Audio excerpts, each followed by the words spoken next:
Hey, there we go. My dear battle brothers and sisters, welcome to our gaming talk, which has been sanctified by Ordo Hereticus. And today we are going to look into what games have been released throughout the year 2023, which of them were good, which of them were bad, and which do you yourself consider a flop or a win. But before we go there, where do I even start?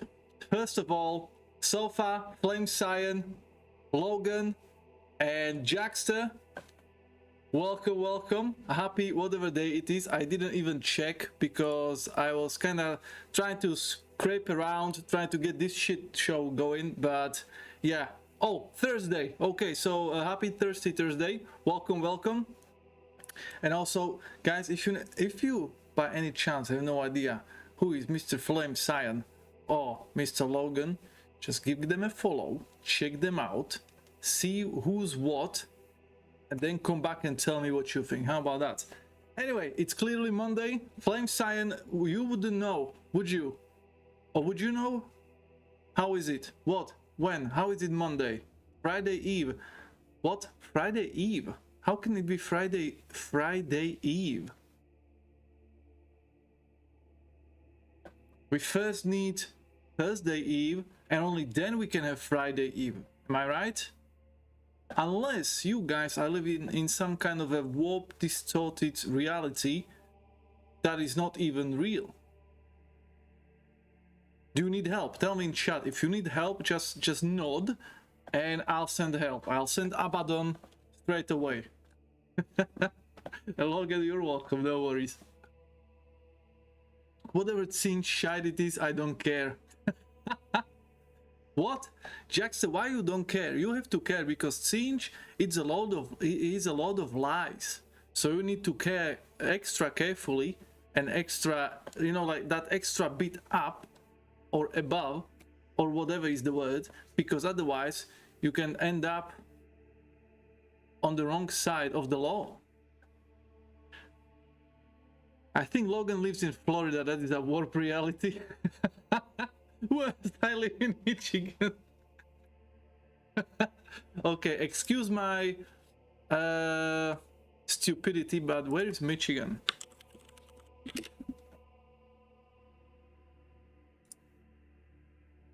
I know it's in the US, but US it's kind of big.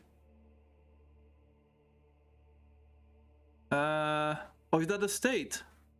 Oh, okay. That's where it is. Ooh.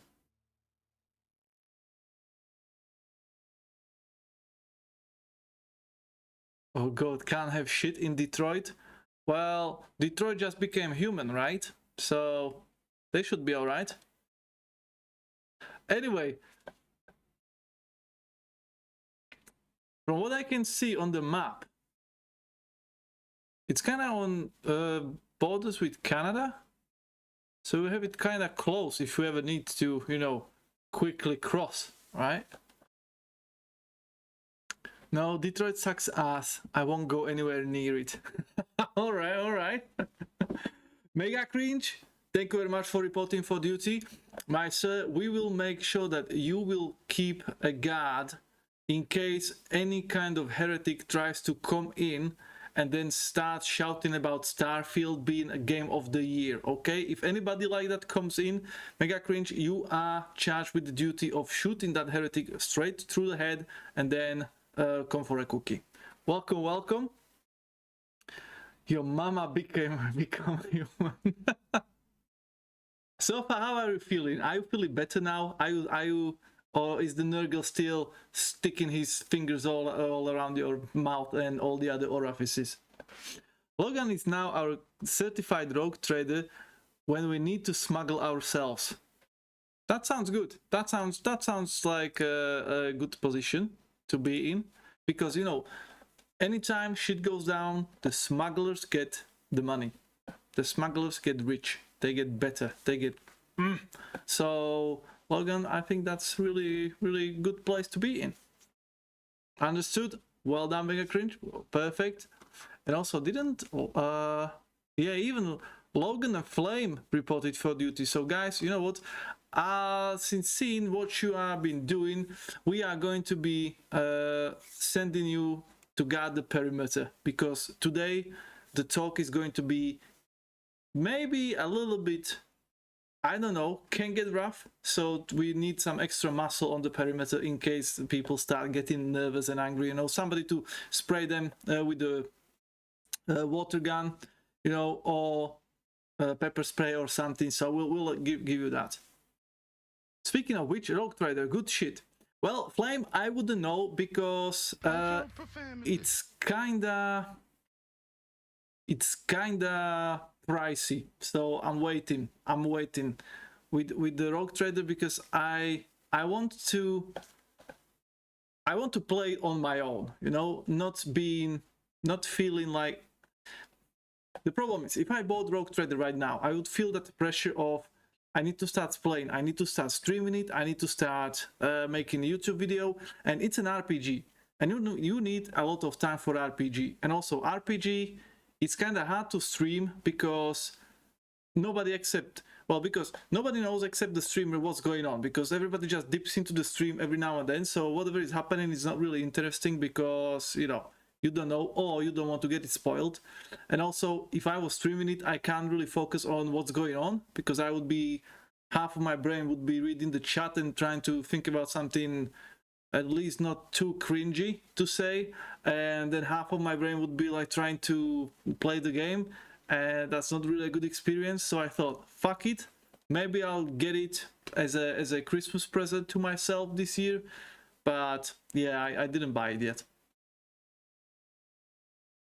Riot Unit? Okay, Jackson, that sounds like a good idea. Okay, we'll call it Riot Unit. Yeah, it's a game you want to take your time with, especially with something as lore heavy as the 40k universe. Exactly. And also, I've seen that shitty thing they did where they are selling you fucking horse armor for extra 4 quid, and they're also selling like a battle pass for a fucking single player game, which is basic. So the base game is 40 quid. And you can pay extra 20 on top of that to get the later 2 DLCs. One of them should be like a small one of them a bigger one. And also, I don't know how I feel about that. By the way, can you take AAA studios and pair them with 40k faction? Just an idea for sure. Not sure if it would be funny or just terrible playing, to hear your opinion on that. Oh, well, so far I'll put that down for a Christmas stream.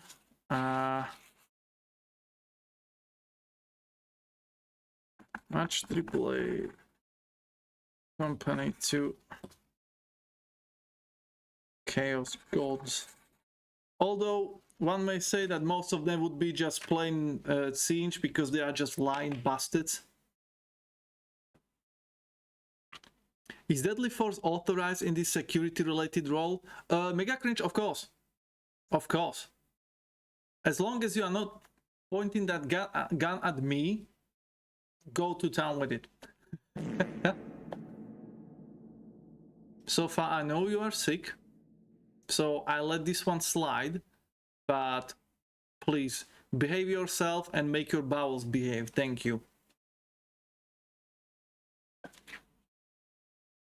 EA are followers of Nurgle because they're a fucking pest and absolute shite. Yeah, but what about the others? You can tell that about anyone. Like Bethesda would be definitely Siege, because they're just lying. They're straight up lying. EA would be... I'm not too sure, because it's a long time I didn't hear about EA like doing shit. So Blizzard would be definitely Nurgle, because they are just rotting carcass, just left on the sun, just rotting. What else do we have there? Ubisoft, I think that would be Slanesh, because they are just doing like the same old shit and more, you know, like getting into their own virtue signaling and their own thinking of, oh, we know what we're doing, we are so good, oh, eat this shit. Ubisoft are sluggish because for some fucking reason their games also have sex. What? They do? Oh shit, yeah, even Valhalla, you can actually fuck people in Valhalla. And in Assassin's Creed Greece. Yeah, Flamesign, that's a good catch. You know what? That's such a good catch. I'm going to give you a purity seal of approval. Congratulations. First of the day. Fresh. Blizzard are gene stealers with all their harassment at workplace. Well, but gene stealers are not chaos. They are tyrannids. Oh yes, Far Cry 3 too. Yeah. Yeah, you actually, yeah. I got to that ending as well. Hashtag worth it. What else do we have? Did EA did anything recently? Like, I tried to play Jedi Fallen Order, but that was actually not a bad game. A little bit on the woke side, a little bit, but not too much like these days.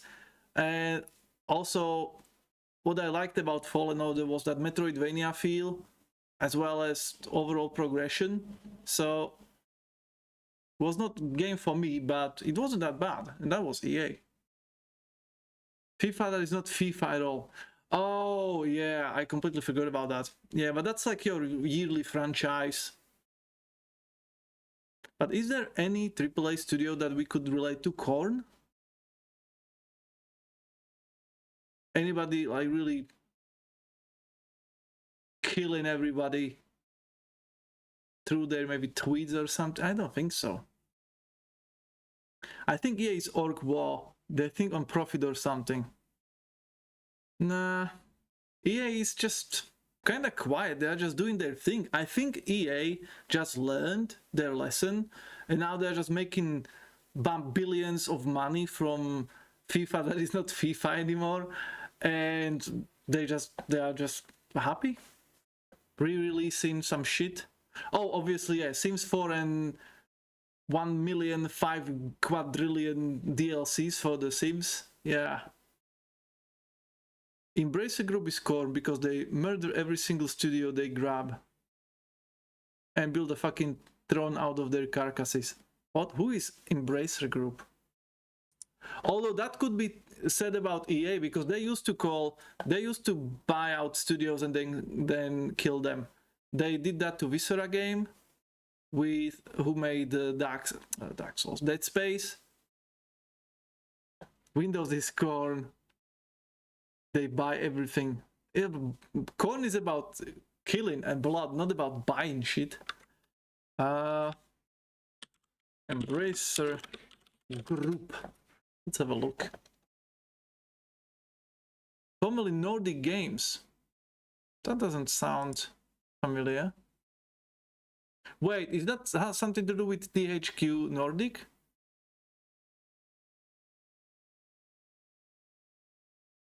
Part of Nordic Games Group. Now THQ. Oh, that's those guys. But they used to be okay, didn't they?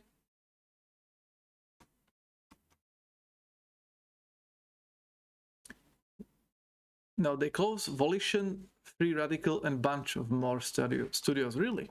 And who are those? So let's have a look. Oh, I'll go. You know what? Let's do it this way. Let's do it this way. Let's go into the gaming, and we can also slowly transition into the topic of the day from that. Is it display capture? Yes. So I'm wondering if we do Free Radical, will we find anything in the search? Like by developer or something? Or what is their game?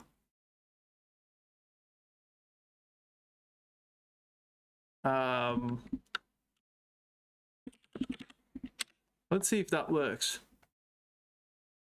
Plague Incorporated, is it from them?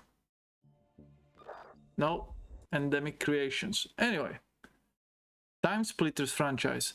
Oh, wasn't that just a console thingy?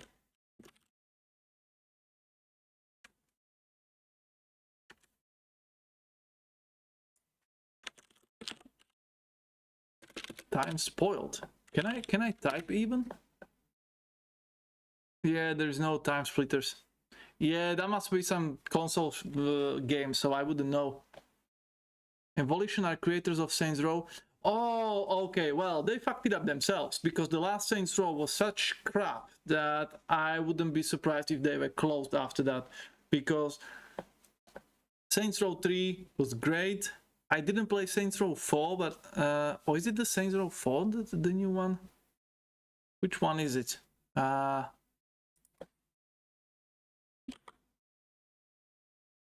Yeah, I have the third, somehow. Saints Row 4 re-elected. Was it Saints Row 5? Peggy. I think Saints Row 4 was still alright.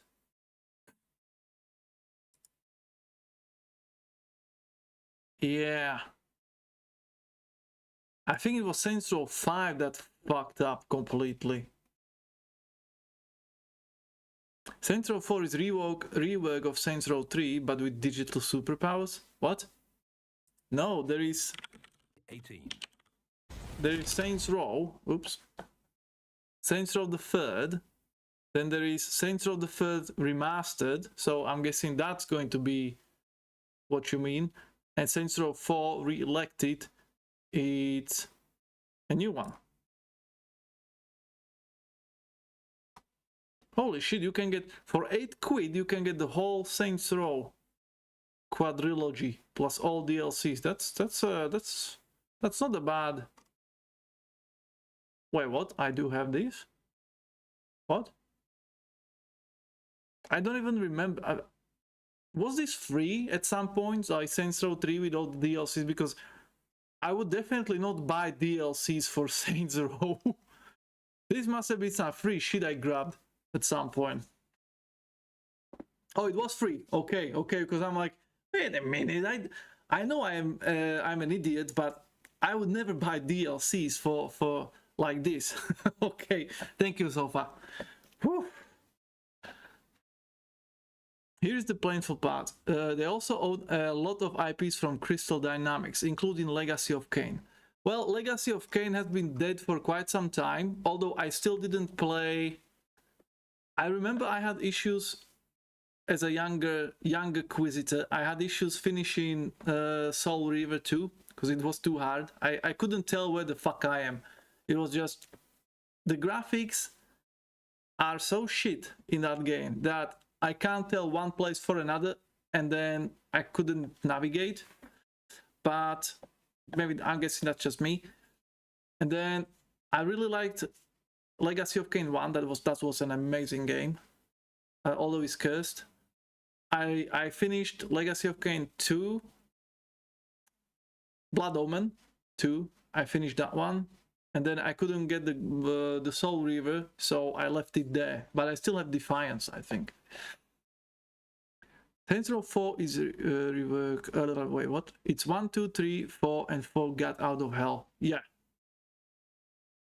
And then these Saints Row 4 re-elected. That's the normal Saints Row 4, I'm guessing. Yeah. But it was a fun game. It was like GTA cranked up to 11, which I never thought it's possible. And without those idiotic missions like GTA has, where I always got stuck, you know, like whether it's Vice City's bomb delivery through the little planes or some shit like that, where I always got stuck and I couldn't pass the levels and therefore I couldn't continue the game. In Saints Row 1, I didn't have that problem. I think Jackson means that a gameplay of 4 is basically 3 but with digital superpowers because plot happens. Ah, okay, that makes sense. Thank you for the correction. Right.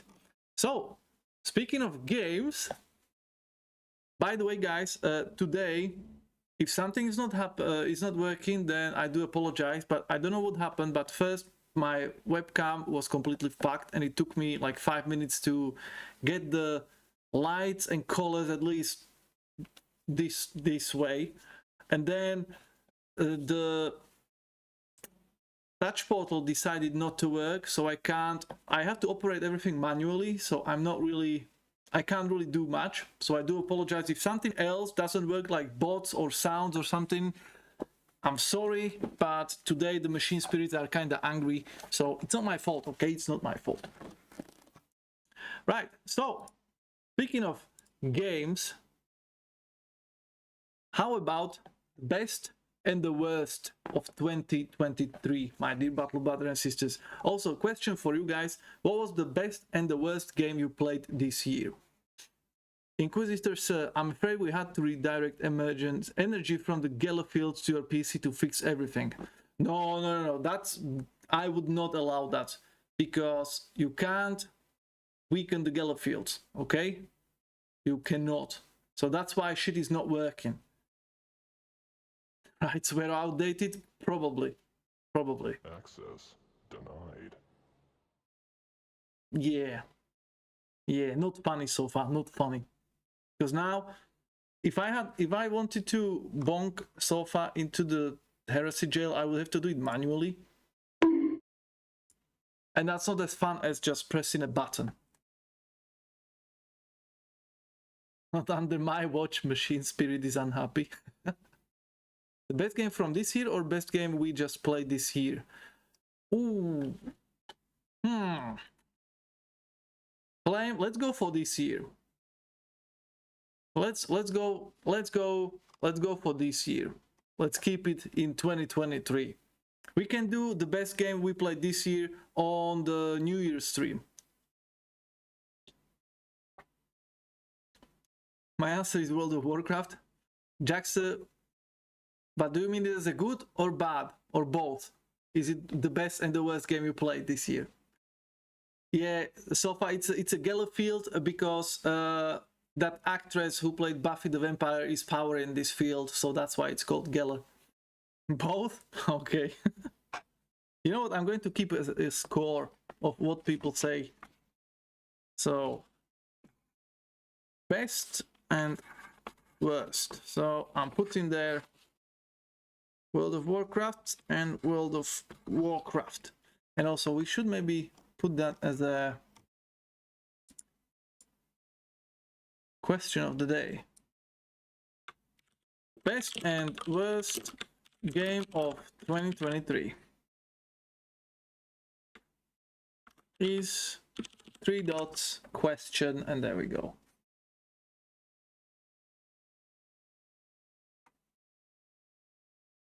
Ta-da!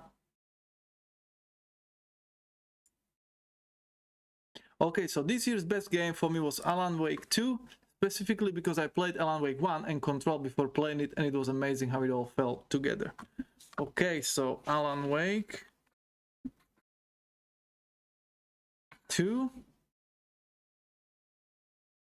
Oh, by the way, Flamesign, did they explain why the lady was white in Protocol?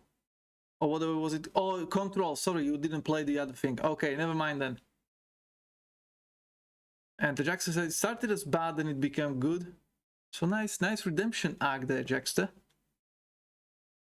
Wait, so it's what we enjoyed most this year, no matter when it came out? So far, no, just games from this year. Games from 2023. And to jog your memory, I found an article with all the games that came out this year. So maybe some of them we know, maybe some of them we don't. But that can definitely kickstart our brains a little bit. So, best Phantom Liberty for Cyberpunk. Okay. CP277. I just put it as DLC because I don't have that much space on that tiny little note. Okay. So from the January, I don't even know if there is anything that big. One Piece Odyssey, Space for the Outbound, Colossal Cave, Persona, Forspoken. Jeez. Oh, Forspoken. Oh no, Forspoken. Oh, they tried. That was the first disappointment of AAA industry this year. Forspoken. Do we have it? Is it still on Steam? Oh, $25.99. Ouch. AAA game. Not even a year after release. Basically 1/3 of the price.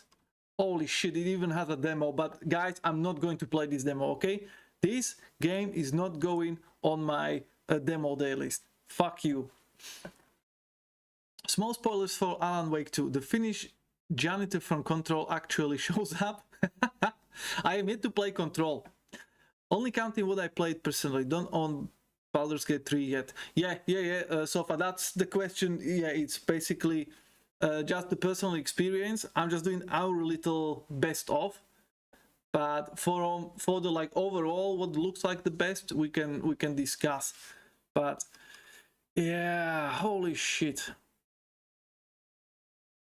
So 65, basically 40 quid. So now with this discount, you can buy Rogue Trader. Basically, this game costs exactly as much as Rogue Trader with those two DLCs that are coming. And this game has nothing, like absolutely nothing going for it, except unlikable main hero, shitty story, boring stealth that is not even stealth, and spam 2 buttons combat system. Like, that's literally what it has. And Flame says, I played Baldur's Gate 3 and I liked it, but I'm gonna hold out for a final patch version of it so I can experience it fully finished. What do you mean by final patch? What is missing? And also, can you play as a bad guy? Happened the same with Divinity Original Sin 2. Oh, I played that recently, but I'm not going to finish Divinity. It was just pissing me off. So I had to put it into my will not finish games list. Where were we? Here. Right, so Forspoken, that was the one. I heard a lot of good things about Hi-Fi Rush. Devolver Tumble Time, Oddballers, Shoulders of Giants. I never even heard of these games. Dead Space, that's just a remake, rework, or remaster if you wish, so I'm not counting that as that's not a new game. That's literally just let's make people pay for the same shit again. RoboQuest, now that's not a bad game. RoboQuest, if you like roguelite, FPS, shooty shoots where you need quick fingers and shit, then RoboQuest may be up your alley. It's also on the Game Pussy if you want to try it for free.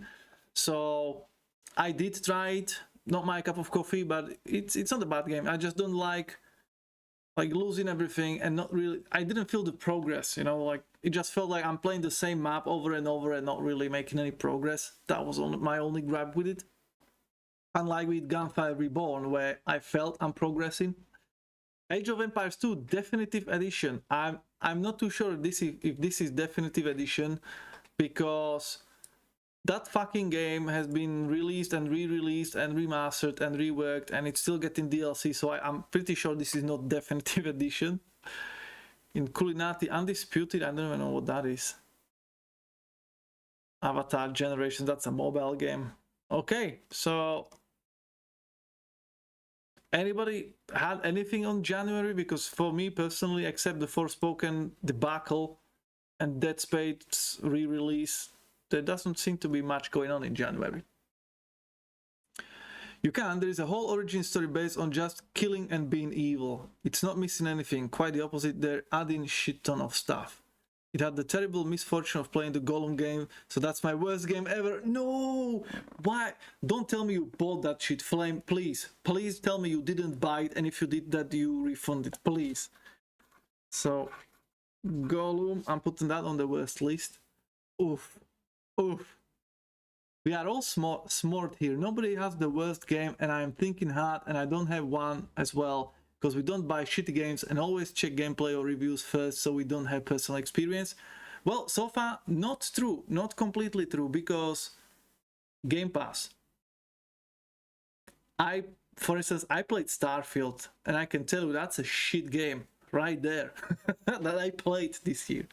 So, you know, nah, friend bought it, and I gave it a try. I felt bad for him. Wow. Oh, yeah, okay, poor friend. Flame, tell your friend that I'm feeling for him, and I'm really sorry, but he should have waited for the reviews. Oh my god, Starfield is my pick. Forget about Game Pass. So, Starfield. That's on the list now. Let's see, February. Albacet Warrior, Rhythm Sprout, Deliver Us Mars. I think that was recently free, I think, on Epico. Exit Man Deluxe, Fashion Police Squad. What the fuck is Fashion Police Squad? Okay, I need to check that. What the hell is that? Is it on Steam? Oh, it is. What the fuck is that?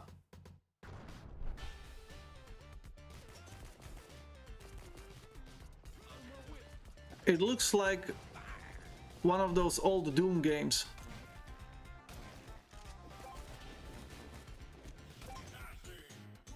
But why the fuck? I hate when FPS games are being played with the fucking controller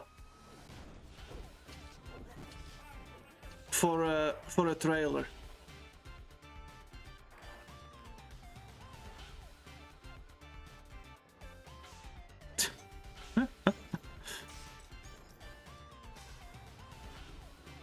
Okay.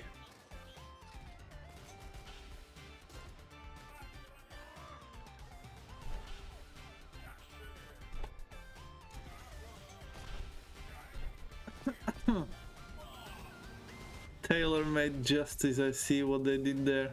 Jeez Louise, Fashion Police. Golden Toilet. This is Todd Howard's toilet. Anyway, yeah, that looks okay.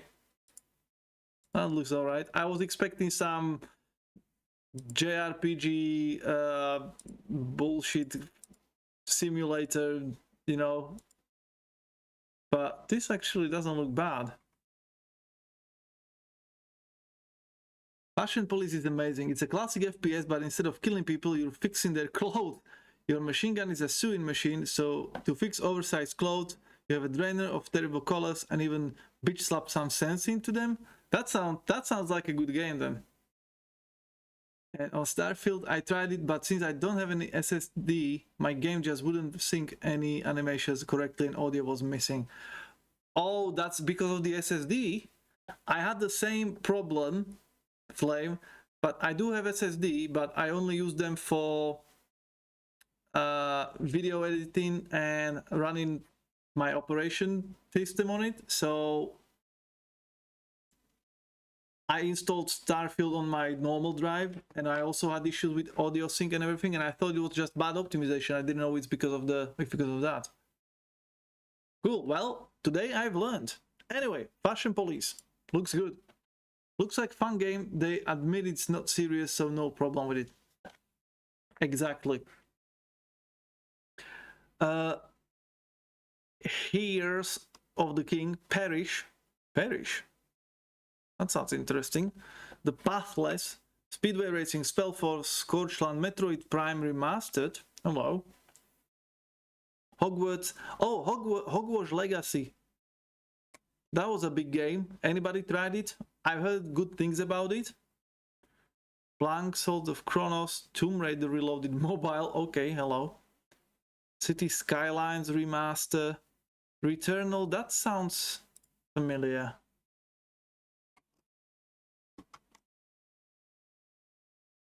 Wasn't it a horror or something? Oh, PS5. Okay. No, PC.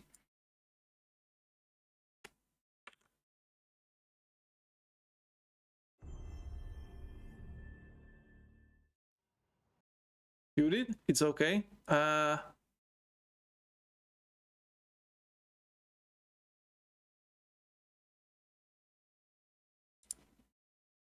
what? That doesn't look like horror, but more like a bullet hell. When all is lost.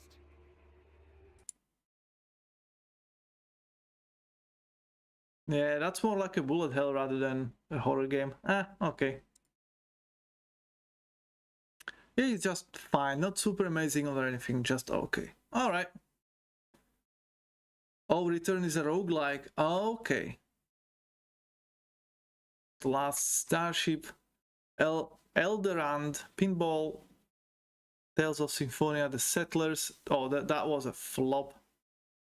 Wild Hearts, isn't that World War One game that everybody says is really good? Oh, Atomic Heart, what a fucking disappointment that was. Oh, that was such... I wanted it to be good. I even played it because it's on Game Pass, but it's such a boring shite. Like, you don't do anything fun. Level design is absolute shite. The weapons are boring. Enemies are fucking boring and kind of an unfair. They have unfair advantage. Otherwise, they would be completely useless. Story was crap. It was just like, meh. Two more games that were incredible for me, Blasphemous 2 and Armored Core 6. Wait, Blasphemous 2 is out? I've heard something about it, but I didn't know it's already been done. Like a Dragon, I'm still... The warriors of the Inquisition are yours to command. Chief, happy Thursday, welcome, welcome. I'm glad at least that sound bite works. How you doing, my friend? We are just talking about the games that came out this year and which were good, which were bad. And I was just about to say that I'm still in the middle of Yakuza 4, just waiting for it to get that feel like I want to play Yakuza game again. So I didn't play any of these Like a Dragon things. Seven Doors, Digimon, Horizon Call, Redemption Reapers, Blood Bowl 3, yeah, I skipped that one because I already played Blood Bowl 2 and I didn't really like it. Ooh, Sons of the Forest, anybody played that? Any idea whether it's better than the normal Forest? Because the Forest was okay, except the story was absolute shite. And also it's not procedurally generated world, so basically everything's there. So you played once and you basically know where is what and what to expect and what to do. So it kind of loses its charm. Kerbal Space 2, nice. Octopath Traveler, that was just meh. I played the first one and I couldn't get further than like halfway through because it was just same old, same old. Destiny 2. Disappointed!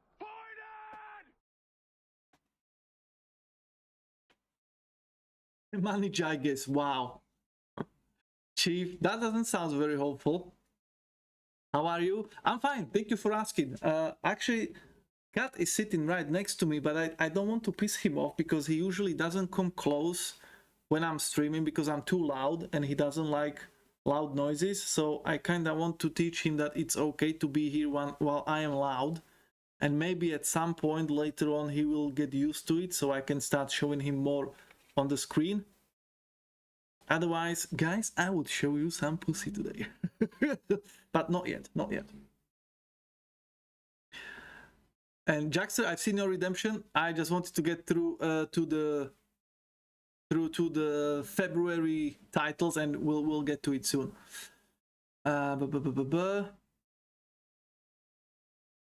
So Flame Scion, from Blasphemous 2, Armored Core 6, and Alan Wake 2, which one would you put on the best game of the year for yourself? Kerbals 2 were total failure. They released unfinished broken product. Oh no, because my friend, he really loves the first Kerbal. Kerbal. What's your profanity? So I'm kind of sad for him. Because for me, like, Kerbal is not for me. That's for people who actually have brain and who can understand physics, which I cannot. So I didn't even try to play it. I'm between AC6 and Alan Wake 2. Okay, getting there. So let me know. You have until the end of the stream, Flame, to decide. Or, you know what? Do what I do. Flip a coin, and then whatever you ends up, you will internally feel whether that's a good decision or not. It usually helps me. Seriously, guys, try it. I'll go for Alan Wake. I was itching for a good horror game. Ooh. Some people claim this year's been the best in history for games.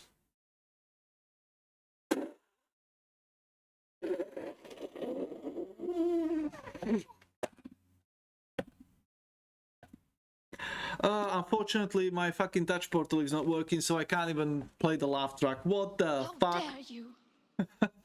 Some people are stupid, indeed. But before we go anywhere, guys, let's give Jackster his... Oh shit, wait, wasn't that survival actually? That was a survival knowledge. Fucking hell. I nearly gave you a free useless knowledge. That would be useless.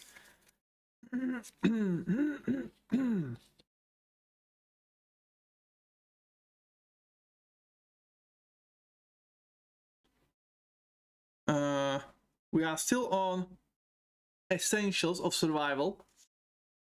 So, survival pouch. In addition to your survival tin, pack a pouch and keep it handy for emergencies. Carry it on your belt. And pouch must be waterproof, large enough to take a mess tin with a positive fastening that will come undone and strong loop to hold it on your belt. You need also fuel, preferably solid hexamine fuel tablets in their own stove container. Use sparingly when a wood fire is inconvenient. They make excellent firelighters. Stove unfolds to form an adjustable pot stand. That's interesting. There is even a picture how it looks like. So basically you just get that, open it up, and it gives you fire. So Jackster, on top of your survival kit, you also need the pouch that is waterproof. You can put a mess tin in it for water, with a positive fastening that will come undone, and a strong loop to hold it on your belt. There you go, Jackster. Hopefully that will help you survive the jungles of Katakan, where you will be deployed next. Right. Some people claim we got that. I love the first Kerbal game. I would put second game as a worst game, but I don't have personal experience, just saw my friend streaming it, and he's an astronautics journalist. Ooh, so far. Astronautic... What? You have a friend so far? That's... What? Oh, I didn't know you have friends. That's awesome. Good job so far. Good job. Make me proud. Anyway. Oh no, anyway. I try... Watch your profanity. I tried playing Kerbal, Flame says. Alas, my space program quickly became a weapons development program because all my rockets exploded. So, Flamesign, you were basically running SpaceX, right?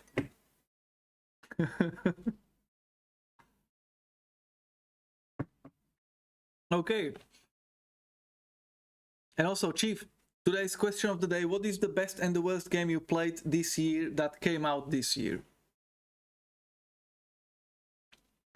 So, Alefant, what? That sounds so stupid, but it has ale in it. So let's have a look. What the hell is that?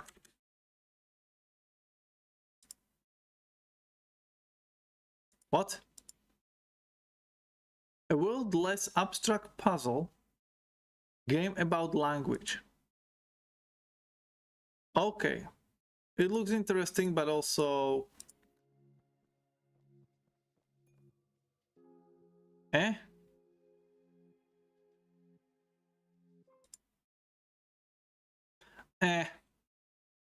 Nah. Not enough heretics to shoot. Nah. Anyway. Brock the Investigator, Leap, Mayhem in Single no longer home, Wulong Fallen Dynasty. Basically another Souls-like game that I knocked out at the first boss in the tutorial because the first boss had a fucking 2 health bars, so I just knocked out. I'm like, fuck it. Nah, I ran it better than SpaceX. I didn't pay 40 billion just to destroy a stupid website. See what you did there? So how about Wulong Fallen Dynasty? Anybody played that? It's also on Game Pass. So I played it day 1. And yeah, I came to that boss fight. It was... The first phase was... I mean, the whole boss fight was easy. It's just he had so much fucking life. And I did so little damage that to get through that initial... It was just... I could not be asked, honestly. That's why I hate 2 health bar bosses, because I got down the first health bar, I was left with like 1 or maybe 2 health potions, and then this asshole goes into a second phase where he becomes faster, stronger, more aggressive, and I'm like, fuck you, like seriously, like why would I bother? The story was not there to keep me feeling like, yeah, I need to kill this dude just to see what's next. You know, I didn't feel like the amount of energy and focus and training it would take for me to beat that first boss would not validate the time wasted doing it, because story was shit. It wasn't interesting at all. The level design and the overall feel was just like, this is Neo but in China, and it just felt like why would I bother? And I dropped it, honestly. I just dropped it for that single reason. Check Chants of Senar. It's an amazing game about learning ancient language. But why would you... I'm going to, but why would you learn an ancient language? Although recently I've seen some JRPG where you can learn Japanese. It literally... They speak Japanese, write it in Japanese, then they translate it, and also the fight is basically you just trying to speak Japanese. It was very interesting concept, because it's a game mechanics. Oh, so you are not like actually learning a real language. Chance of Senar. You are. Well then, but why would I? Why am I not? If it was learning Latin, okay, or learning some of the real languages, but why would I learn a language nobody speaks? Come on, Sofa. Past the first boss fight, I enjoyed it. Also played through Game Pass. Don't be fooled by the Fatal Frame game, by the way. It's not a new game, it's just a release of the 4th game outside of Japan, because it never came out of there. What do you mean, Fatal Frame? Oh, Mask of the Lunar Eclipse. Oh, isn't that what you and Ingeras were talking about the last time? And I was kind of getting confused. Because you need to do quests for aliens, you ended to understand them. What? So far? A heresy card, and where is it? I don't even see it. I can't. Oh, that one day when I need it, it's not working. There. Get the fuck out of here, okay? Why would I do quests for fucking Xenos? I would shoot them in the head, kill them all, eradicate them, and that's it. I wouldn't be helping aliens. Have you seen me? Fuck's sake. Chance of Salam or whatever. Fuck that.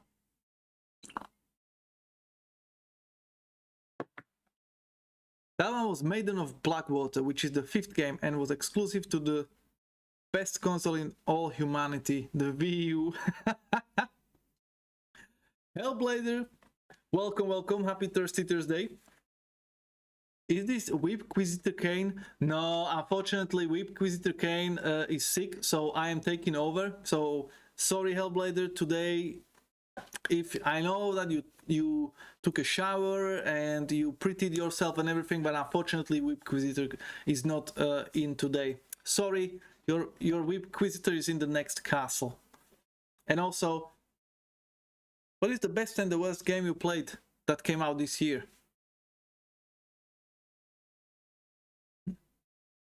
No wonder you don't like any game. Inquisitorial life must be boring, playing only Space Marine all over again. So far, and imagine there are people who only play like Dark Souls games, or only play like Vermintide, or only play Dark Tide and all that. Where's like the how? Yeah, Hellblader only this year. The only good Xeno game to play is Mass Effect 2 because it's the DLC you can kill off a full system of 30,000 Batarians. Ooh, that sounds like a good DLC. Figment only Peaky Blinders. Oh, fuck off. Oh, the last spell is out? Guys, I have the last spell and I wanted to stream it, so this will be streamed next year at some point, the last spell, because they added the option where you can name the guys who are defending the place. So yeah, we will definitely be playing this on Steam at some point. It's a really fun game. It's like a roguelite where you are defending your town, and every time you get overrun, you die, but you get to keep some of the upgrades that you work for. So obviously the more you play, the longer you can survive, and it's one of those. It's a good fun, and also it will be, and it's turn-based, so I can stream it and still miss as little chat as possible. Poor souls, I can imagine playing only one game. Yeah, so far I don't know how. That's why I was always switching games on the Steam stream, because I don't want to people think like, oh, this is a Vermintide streamer, or oh, this is a Total War 3 streamer, because I would get bored of that game. Like, stream it every, like, and I'm only streaming once a week, and still I could get bored at some point. Imagine now you stream in 3 to 6 days a week, only the same fucking game. I don't know how people do it, seriously. I like games, but come on, switch it up. Don't worry, some people only play FIFA and sports games. Yes, Flame, but those people, they are not gamers. They are just very casual gamers who, you know, has a shitty day at work, comes home, plays FIFA for 2-3 hours, then he goes out, or girlfriend comes and they watch a movie, or, you know, like, people with life. Okay, I seriously think that FIFA only players, they kind of have like a real life where, you know, they're not, I can't imagine people playing FIFA for like 8 hours a day. Okay, that's, unless you are a streamer who are streaming it, I don't think people really play FIFA that way. Maybe on some shitty day where it's not nice outside and it's cold, raining, and they don't feel like going anywhere, they can spend a couple of more hours. But I think FIFA players are usually just like they have their shitty console somewhere there and play an hour or two, but are not really interested in games at all. Hellblader says, I liked Exoprimal, everything else sucked ass, but Exoprimal is infested with small and dumb children, so the level of skill is just sad. It's not fun to stomp your opponents every time. Wait, isn't Exoprimal PvE? I don't think I even bought another game this year because I was already disappointed by the Let's Plays. Okay. Pathfinder Wrath of the Righteous came out this year, right? That one was quite good. Was it this year? I don't think so.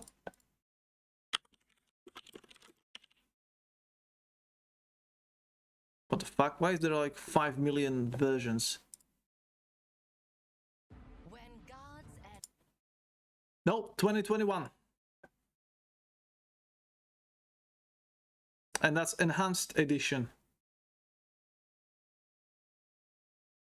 Oh shit, you can play it for free. Oh damn, son. Guys, you have 3 days to play it for free. Holy shit. You could actually play the fucking game for free and finish it. Who knows how long this has been going on? Oh. They have what?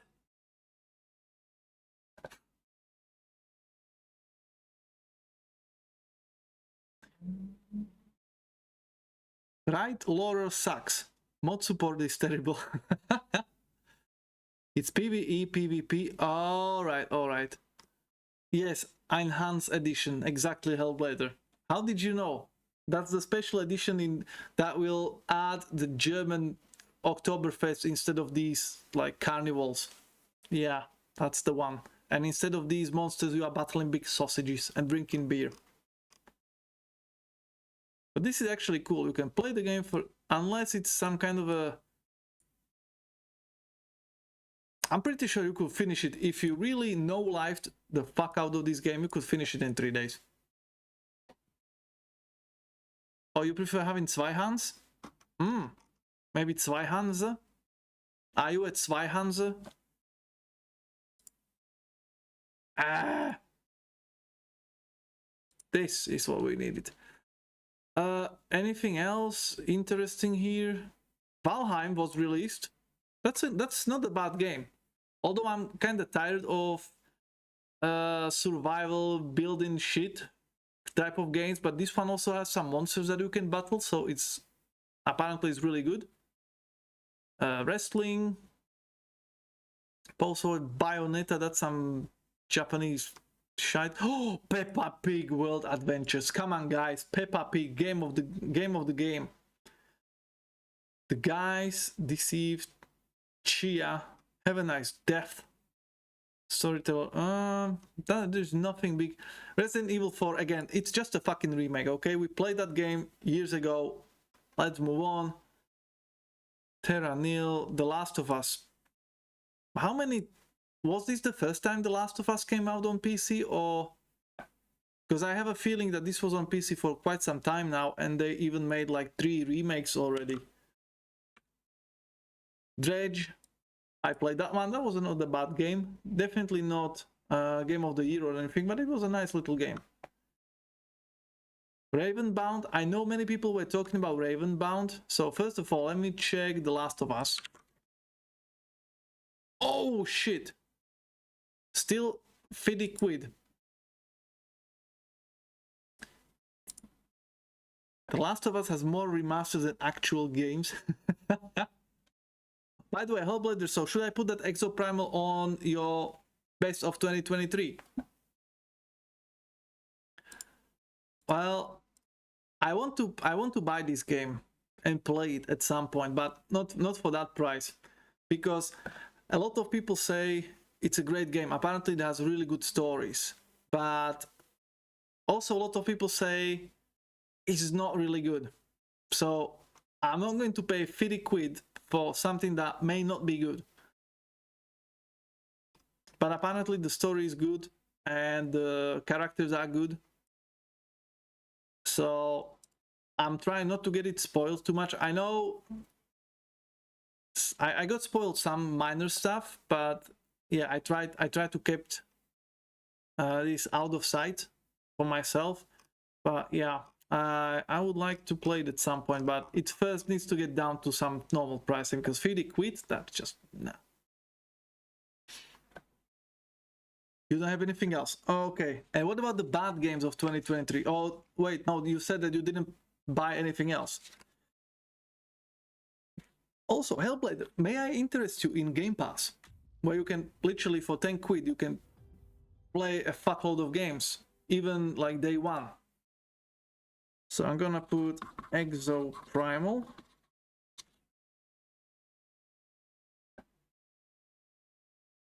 The Last of Us has a roguelike mode, which is fun.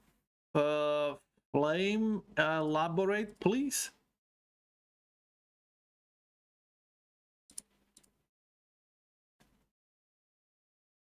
No, I like to own my games. Yeah, but with Game Pass, you can just try them before you buy them. Huh? Huh? Like Exoprimal, I believe it's there. I believe Exoprimal is there. So you could try it and see whether it's for you, for instance. And if you like it, then you can buy it. And also one may argue, even on Steam, you do not own shit. Unless you buy that game through Good Old Games, you do not own it. One back ban and you are fucked with your whole account. Maybe one day.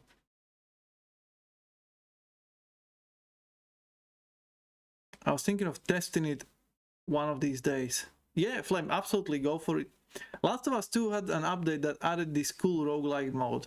Oh, I didn't. Yeah, well, I will have to first play the first one. But this Ravenbound, or was it Ravenwatch?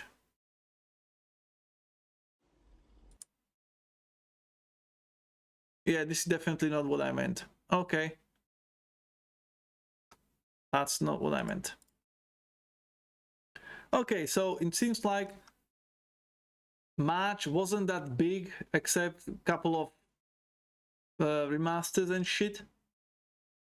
What about April? Game Pass is fine to try once a year on your trash email address. Test games and then uninstall. Well, the thing is, it's good. Like, I really like Game Pass, and it's good for me if I wanted to really double down on reviews, because a lot of games comes there day one. So I can just, for instance, that Wulong Dynasty, I could have played it day one, try it out, and put out the review. Same with Yakuza games. The newest Yakuza game, The Man Who Erased His Name, it was there day one again. So for me, it's great. And if I was a professional where, yeah, if I was professional reviewer where I would get actually paid for the reviews, like through YouTube or whatever, like if it could sustain me, I would definitely pay for all this shit. Game Pass, Ubisoft Game Pass, EA Game Pass, like all of them, because basically even with Ubisoft Game Pass for like $15 or $20 or a month or something, you get all of their fucking games. Every time Ubisoft drops a game, you get it immediately. So again, for professionals, it's good. It definitely has a value because you don't have to fucking buy it. Imagine if you are just trying to review games, obviously not, unless you are a fucking shill, you're not going to get the keys, okay? You're not going to get the keys, you can fuck yourself, you're not going to get the keys. So, but are you going to pay for fucking Far Cry 6? $100 for such a shit game? Subscribe, people. Hit that follow button. It's free. I will provide you hours of entertaining content. Yeah, thank you. Yes. Thank you. So as I was saying, it's good because you can get all those AAA games that cost fuckload of money, and you can get them there immediately. So you pay $15 and you get all of them. So it's basically you are saving at least $100 a month. But at the same time, if you are not, if you just want it for your own things, for your own pleasure and free time, then it's not really worth it. That's why when I buy GOG games, I download the offline installer and put it on my site on HDD for backups. That's actually really smart, because I was thinking about that, like, yeah, you own the games, but then again, unless you download it somewhere on some disk, and even though, the thing is,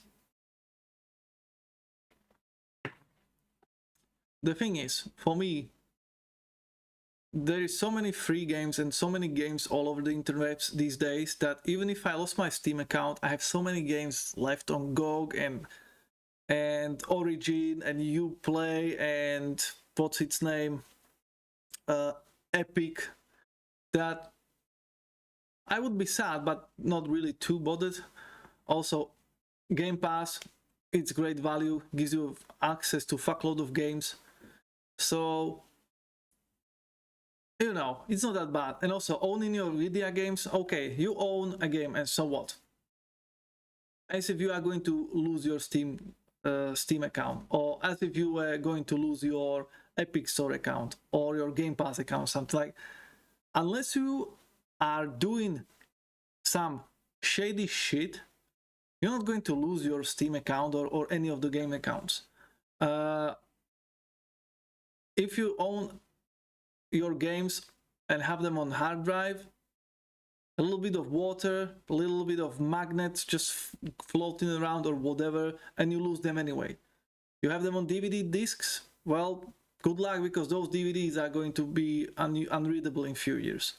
And in case of EMP bombs or shit dropping. Like, if something happened where all the internets are down and your computers are down and everything, so you can't play it anyway, in that case, you will have bigger problems than what the fuck happened to my Steam games. Like, you will be running for your life, because if that happens, if internet goes down at some point, that means we are in deep shit, okay? So why bother? Obviously, physically is still the best method to preserve games, but I'm doing my part. Thanks to this, I have UT 2004 and 99, as well as Unreal, which were all delisted by epic assholes. True. Although I'm pretty sure I have Unreal Tournament 2004. I have a DVD somewhere back home. We can experience some EMP bombs coming from our sun, and it's reaching its solar maximum in a year or so. Oh, there you go. So then what do you do? Anyway, April, guys, how about April? Do we have anything coming in April? Meteor Maker, Movie House, EA Sports, PGA Tour 2003. Isn't that golf game? I think this was called Tiger Woods before Tiger Woods got axed because he was not something that they want on the face of covering of their games anymore. Anyway, Sherlock Holmes, Tron Identity, Ghostwire Tokyo. Oh, that was a shit game. Ghostwire Tokyo, I want to say it's on Game Pass as well, but I'm not too sure. It's such a shit game, chief. Another AAA bullshit. You have literally like 2 spells to use to kill the same ghosts over and over. Idiotic quests, there's nothing happening, shitty level, like that game is so shite. Oh, it is on the Game Pass, awesome. I was going to leave this planet anyway. I heard good stuff about this lovely planet known as Eastland. Flame, it's fucking too soon, okay? Too soon. Jeez Louise. By the way, there are so-called oh my god particles that pass through all layers of protection our planet has, and they can mess up your system if they strike your PC component, RAM for example. They did a study, and if I remember correctly, 20% of best silk of Destiny is caused by it. Ah, cool. Oh, blue screen of death. Okay. I still have no idea what I just read, but good job. Oh, is there anything like what? Anyway, Murderous Muses. I don't think there is anything.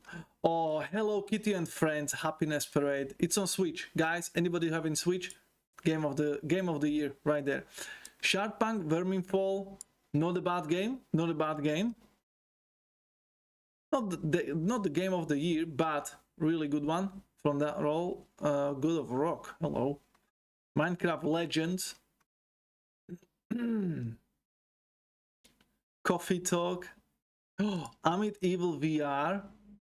Okay, that sounds interesting. That sounds like a horror game. Of course, Coffee Talk is great. Because you're a fucking weeb. That's why.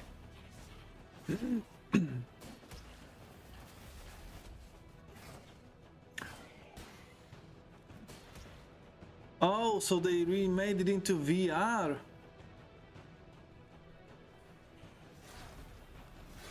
Ah. The graphics are kinda shite, but I'm guessing that's the point. Although this looks like something from PlayStation 1.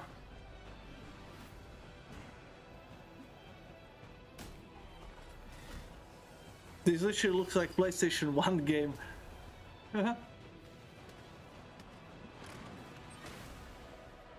Alright.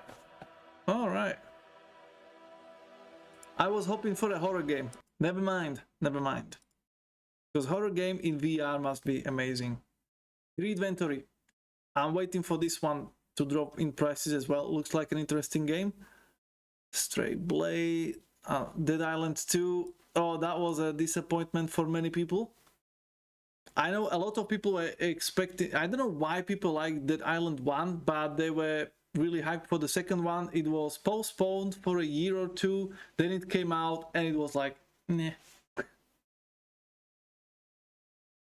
Last Case of Benedict Fox, that was a disappointment for me. Star Wars Jedi Survivor. What's that? Have I seen it? Or is that like a continuation of the... Oh, it's just more of the same. Like the Fallen Order. Okay. I'm guessing they will not give you any options to use your superpowers or anything, so I'll be skipping that one. It was okay.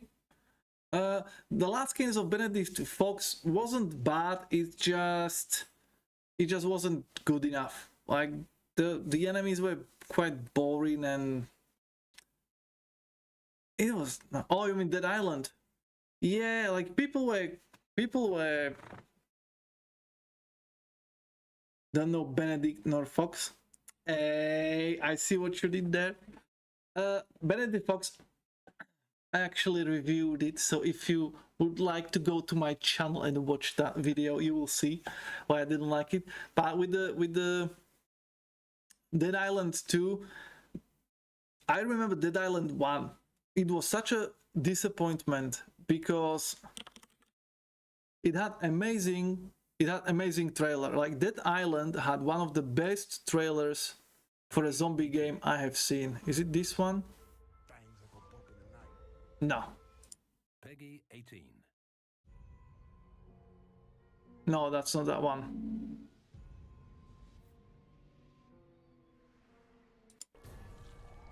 No.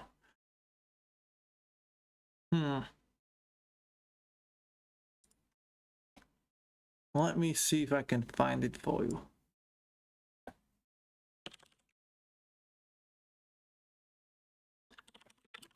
Maybe that was just an announcement trailer.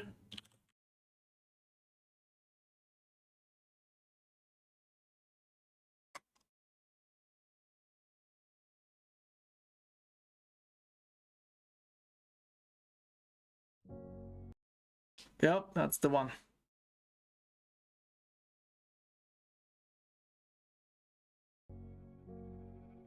I'll get my fades out of here as well. Nope, not that one.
gives me fucking chill every time. Like, that is one of the best ever, like, announcement trailers I have seen. And, you know, according to that, I was so ready for the game, because I am done with the zombies. For me personally, I had enough of zombies. You know, zombies have been here since forever, since like Resident Evil 1 that I remember. So I'm really tired of that genre.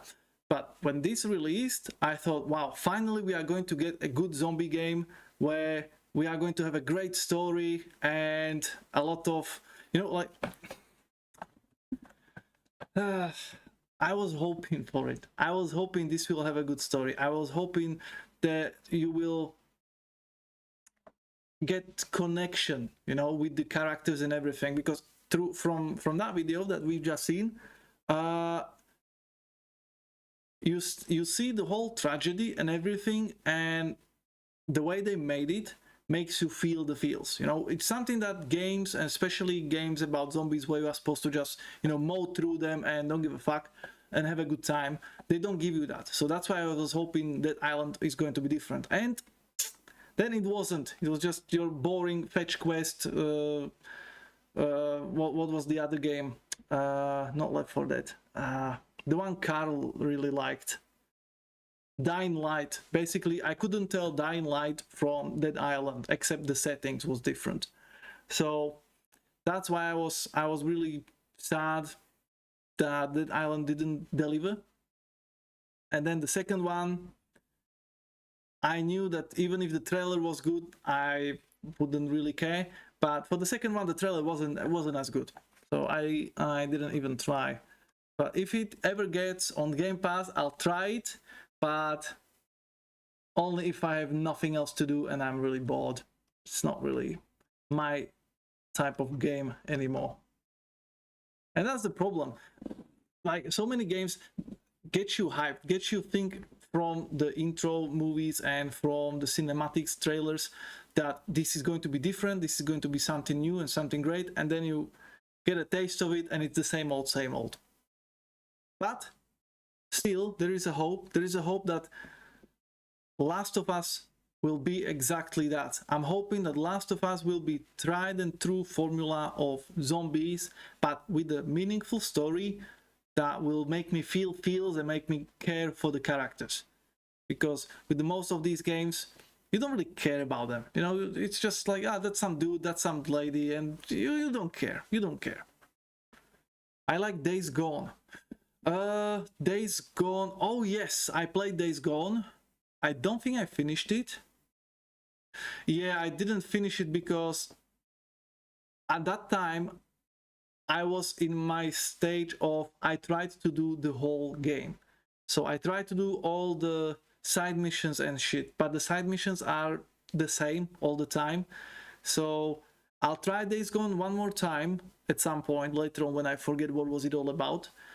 And I'll try to only do the main story missions. Like, I will not do any of the copy-pasted side quests just to see if the story gets, you know, gets me through to it.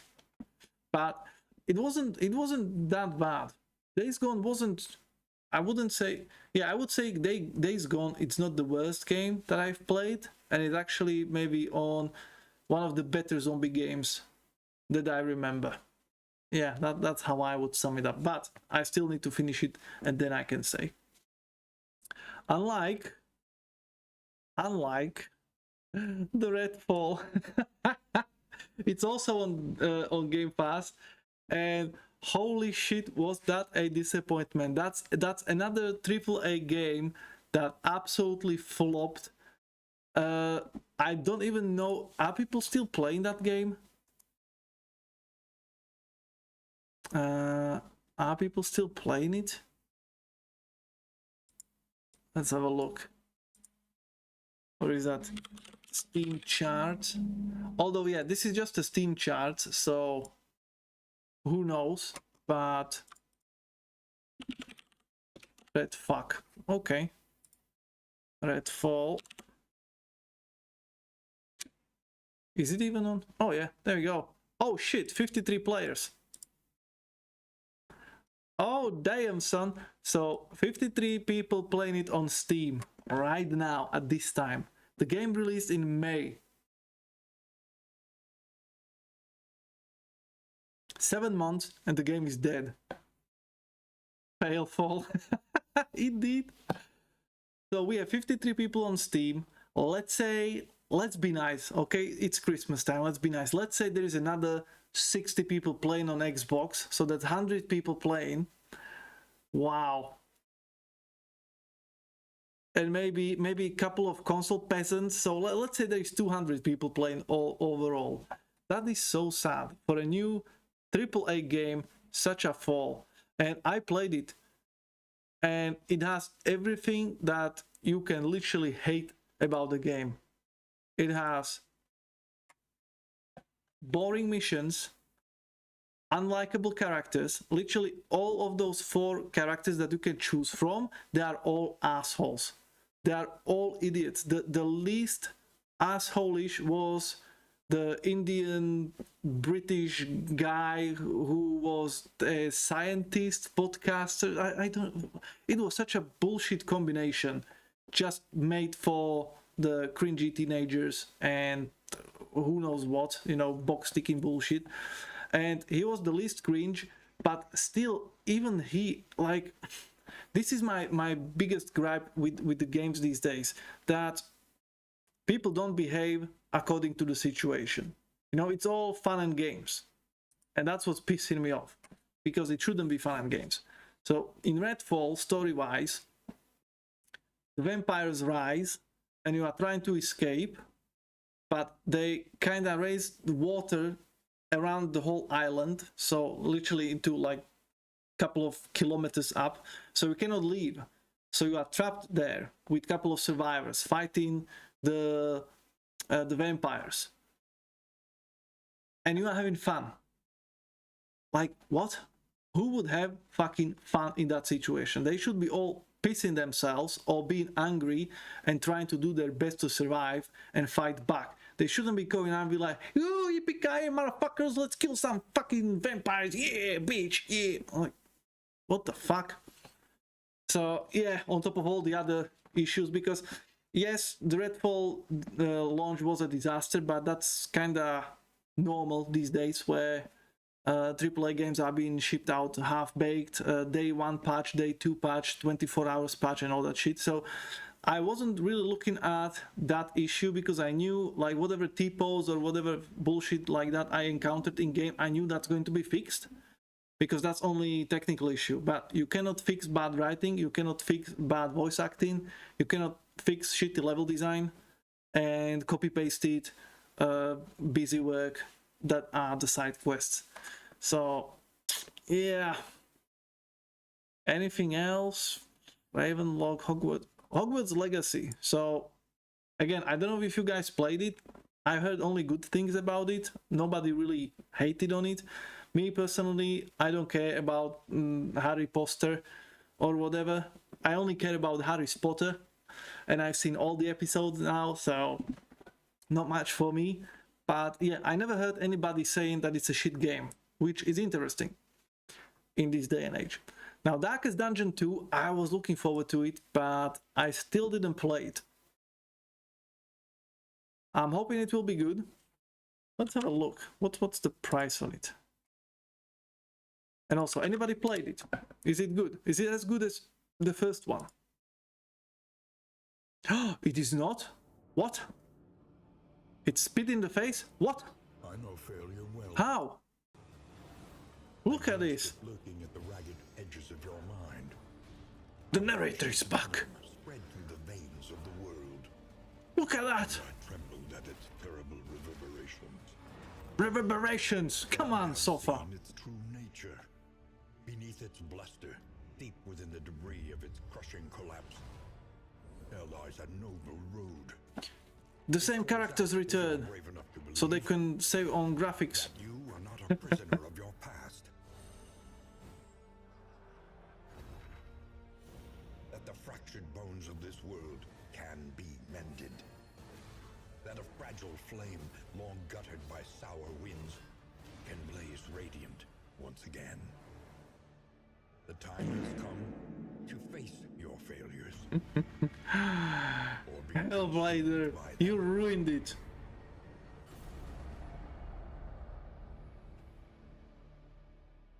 Face your failures. Well, face your failures. Face your failures. Jokes on them. I do that every fucking morning when I look into the mirror. Anyway, might be good for someone who don't know about the first installment. And the problem is you don't need to manage stress, because in the end you just have new party, so no personal attachment to your heroes. You just treat them as infinite supply. Ooh, that sounds like a step back. And also, subjectively, there is a big leap in aesthetics for me. The animations versus pixel art is big difference. What? It was never pixel art. This one is the same graphic, just more polished.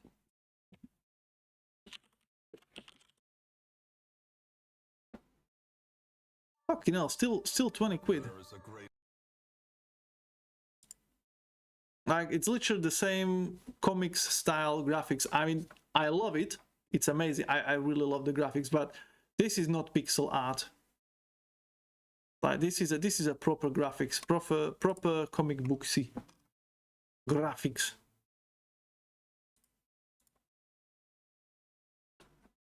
But I'll keep what you said in mind, and I'll wait for Darkest Dungeon 2 to be on some. Maybe it will be in Humble Bundle this year, who knows. Something about the polish is unlikable from my side. That's fair enough.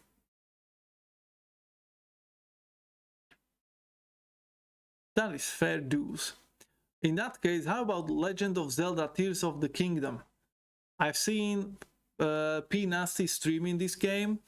It looked like the previous Zelda, just kinda more fragmented into those little islands where you have to jump through.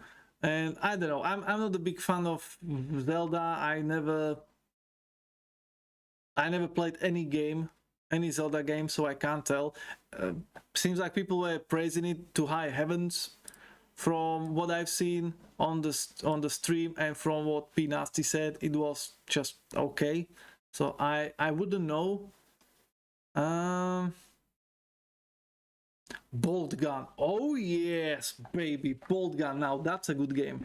If you, my dear battle brothers and sisters, are looking for a good boomer shooter with the all-time graphics, which, by the way, you can choose how much pixelated you want Bolt Gun. So you can have it extremely pixelated like Doom 1, or you can get it just pixelated enough to look like oldish game, but you don't get the same feeling. Like, you will feel like, oh, I'm playing a new game with pixelated graphics on purpose.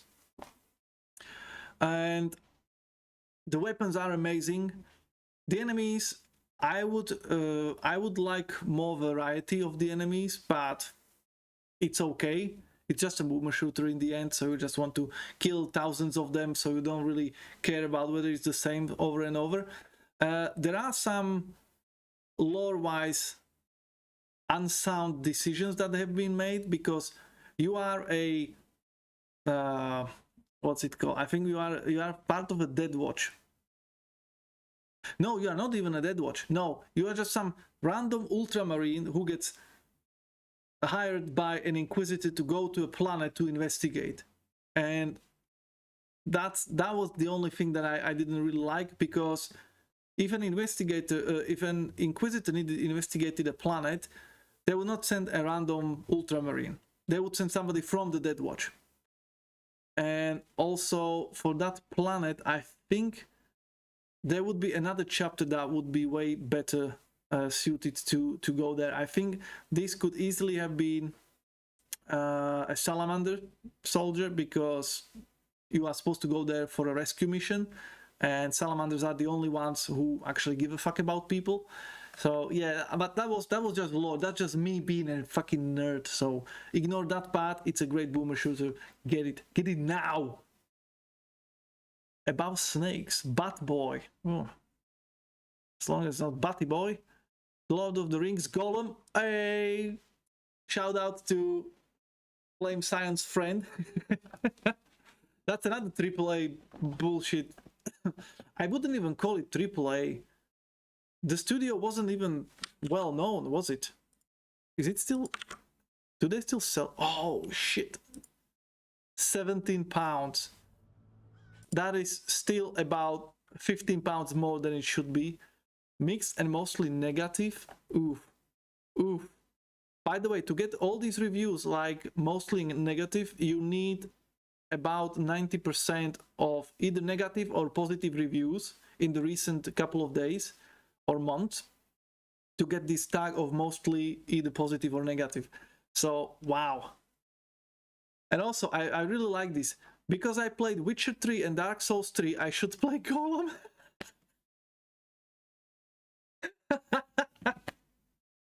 What the actual fuck?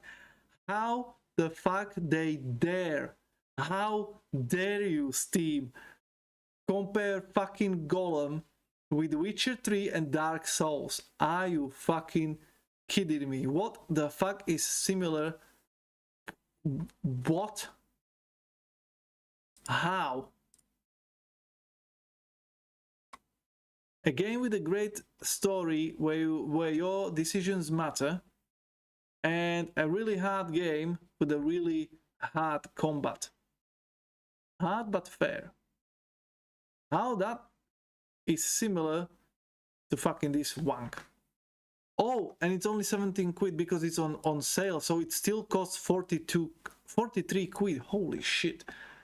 These guys, Untitled Entertainment, they have no fucking shame. But also, I know that name. So what else do they have?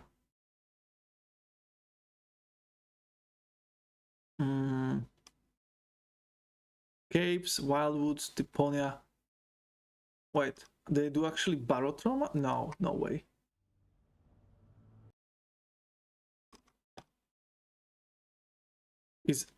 Are they? No, wait. These are the, wait, what? Rough Justice? Or are they just, oh, they're publishers. Okay, okay, because I know Blonde Like Monroe was streaming Rough Justice and it's a good game. She also even voices one of the ladies from the game, so kudos to that. Well done. Because I'm like, no way the same guys did Barotrauma as well as Rough Justice and all that stuff. So yeah, it's just the developers. So yeah, Daedalic, they better keep publishing games and not developing them, because Franz Kafka video game. Ooh, original puzzle adventure game inspired by the writings of Franz Kafka. That's going to be something heavy. That's something Mr. Grumpy Monkey would like. I need to put that down for him.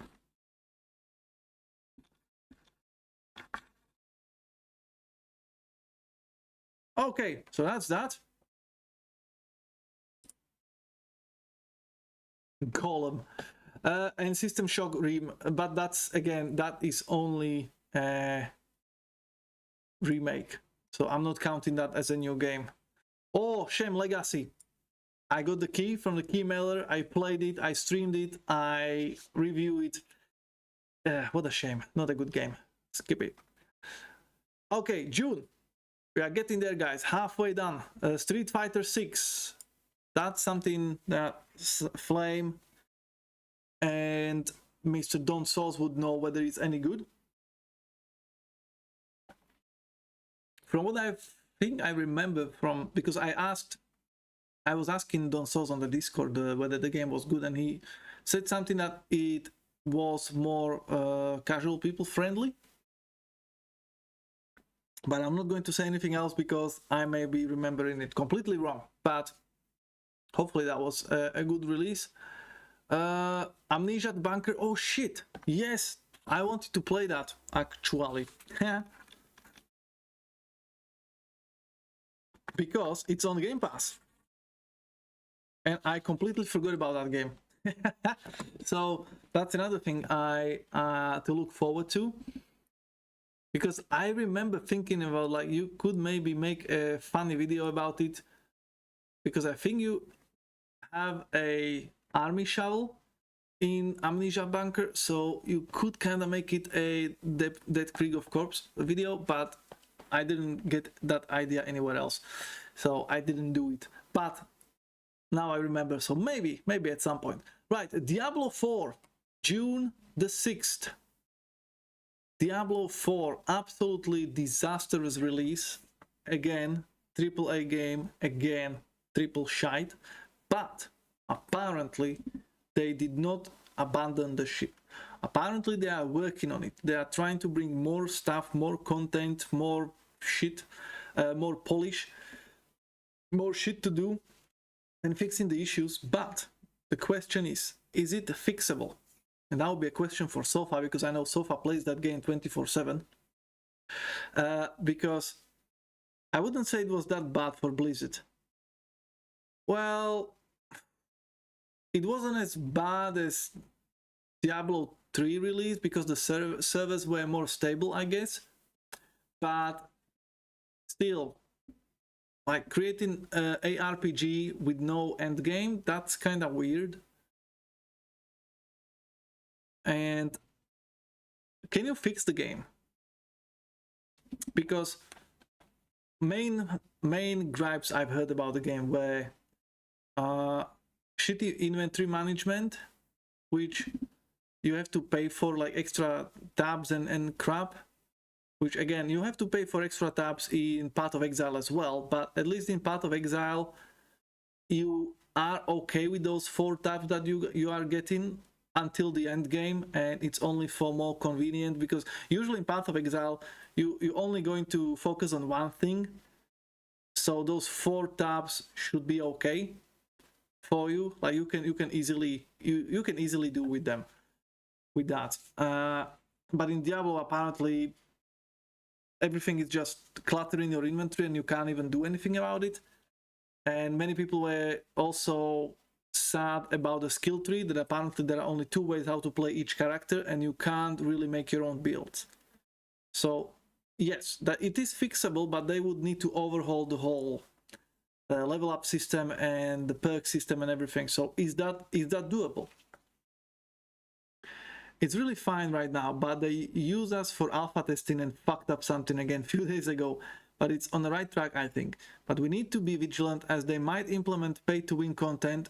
It's really good game from a shitty company. Ooh, what about the pay-to-win? I know there was something about you can buy some items that are not droppable from the eShop in Diablo 4, but that's about it. Like, I didn't have any other knowledge. So is there something more? Because that would be sad.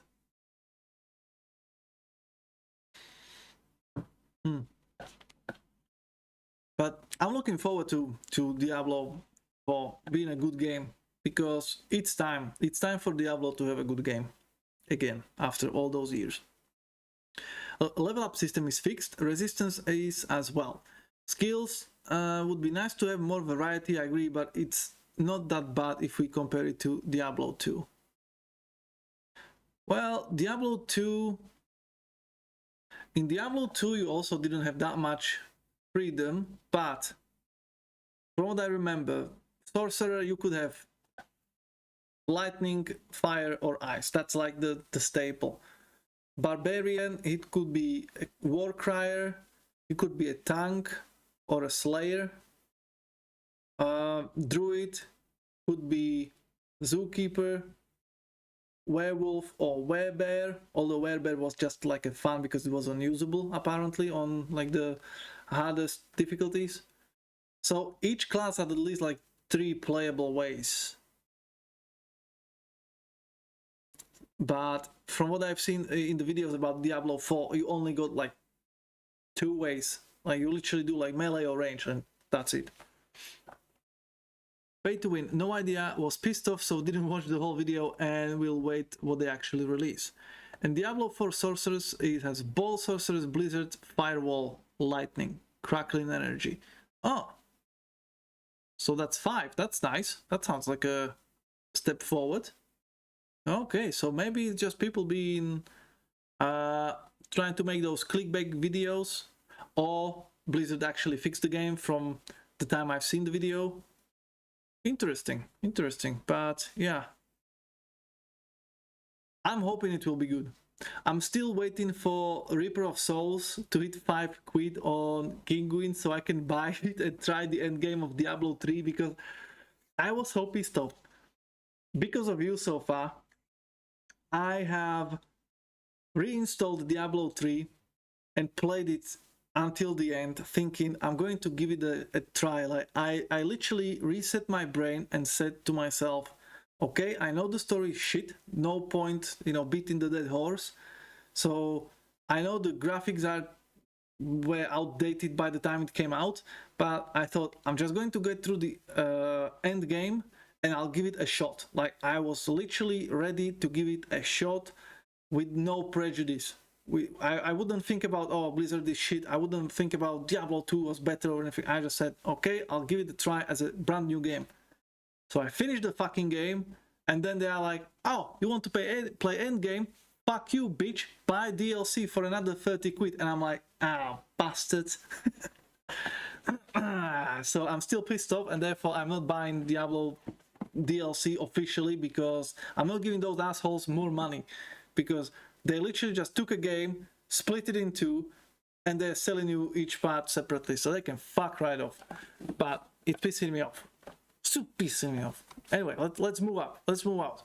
Layers of Fear, I think that's an old game. Why is it here? Or is it because it was released on different platforms? Because I think I even have that game from some... Or is it a new one? Holy shit, it's in the VR. And it has also a DLC. And there is Layers of Fear too. Like, what the fuck is happening? Why there is like 3 of them? Okay, guys, we need to investigate. Let's put your Sherlock Holmes hats on and let's have a look. So I got this one from some giveaway. And I'm thinking about streaming it next month as our horror game, because I remember Orange Rock shitting his pants streaming that. So hopefully I will too. And it's very positive. Then we have a DLC for 4 quid. If the base game is good, I'm willing to drop 4 quid on the developer as a little thank you for giving me the game for free at some point, because it was for free in some Steam giveaway at some point. So at least I will be able to give something back. And holy fuck, can you imagine playing that in VR? I would fucking shit myself.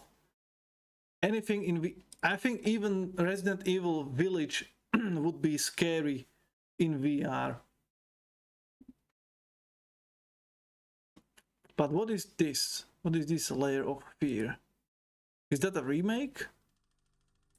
Is it a continuation? So that's the 2023 release. So this is the game from that list. All stories must come to an end, even twisted and eerie ones. The canvas, the stage, the novel.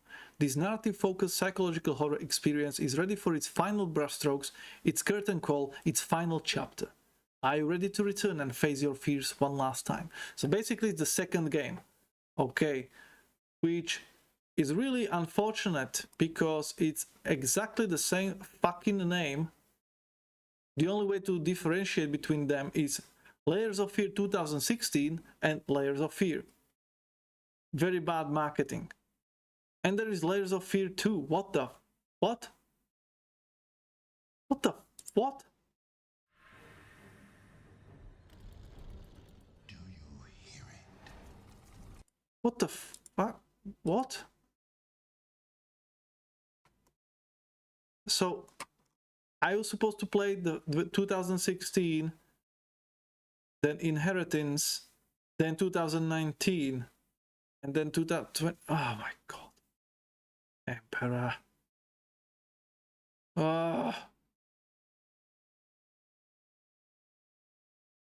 They need to start making sense out of these games. Anyway, Jackster, welcome back. Like Doom and Doom. Exactly. Exactly. How the fuck do you know which Doom is Doom? Anyway.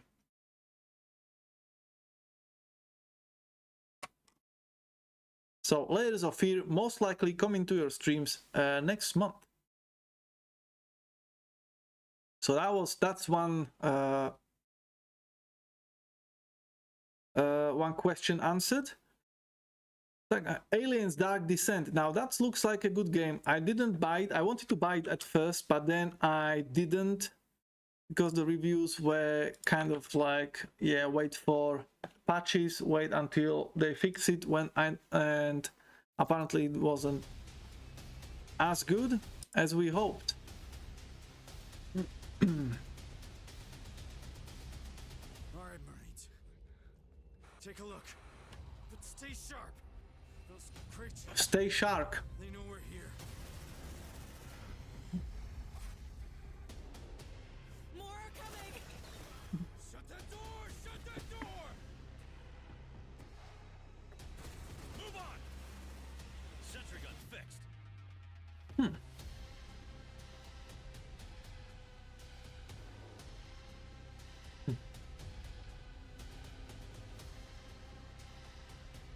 Suppressive fire! Let's get out of here!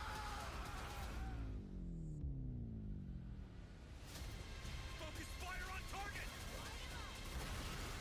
Wayland Yutani, building better worlds. Yeah. Looks good, looks good. Although I heard, oh, it was done in Unreal, nice. I've heard some negative stuff about it, with some spawn points and how your guys always know what's going to happen. So hopefully they fix that. Basically what I've heard is that you approach a door and they will tell you, oh, there is something behind the door. So you know, like, oh, there's going to be aliens. So you put everybody into the position, open the door, shoot the aliens, and you know, like they give out that surprise. So you don't really have that element of, oh shit, I shouldn't open the door, or it doesn't give you that feeling of, well, should I go this way or that way, or you know, like, is it going to be okay to leave this stuff here?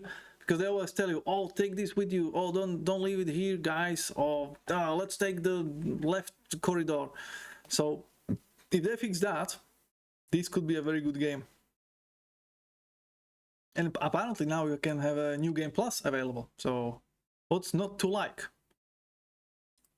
But that's definitely on my radar still. Crash Team, Dr. Fetus, Final Fantasy 16. Is that the one with those emo gay boys having a road trip? Is that the one? Wait, that's 14. Where is the 16? That's DLC. Eh? Is it not on Steam? Super lesbian animal RPG. What the fuck is that? Okay, maybe it's not here. I don't know. And if Jackson doesn't know either, then nobody knows, because Jackson knows everything. Forever Sky, Silicon City, One Lonely Outpost, Slavic Punk, Old Timer. What the fuck is that?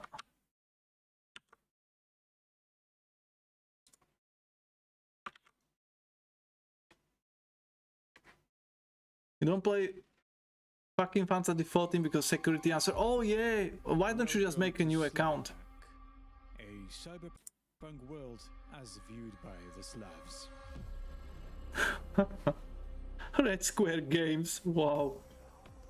To make your way through the streets of the city that used to have a name, you'll need to perfect the art of negotiation. Looks like 7. And Recommended social distancing though. Our assortment of guns will make solving any argument with other citizens swift and bloody. Master the art of active reload to gain a temporary power-up and use your weapon to its true potential. The police may or may not take some interest in your deeds, so be sure to either avoid them as any Slav would, or solve the problem the old-fashioned way. Use the environment to your advantage during a fight, or bend space and time by surprising the enemies with dashing and synth adrenaline. If guns don't make the cut, try battle hacking. Stay in the rhythm and keep the battle This doesn't look power just bad. right to take out unsuspecting enemies from afar. Babushka. Meet your friendly neighbors and see the world through the eyes of the happiest Slavic man you've ever seen. I don't like the looks of them. And then shoot it all to pieces.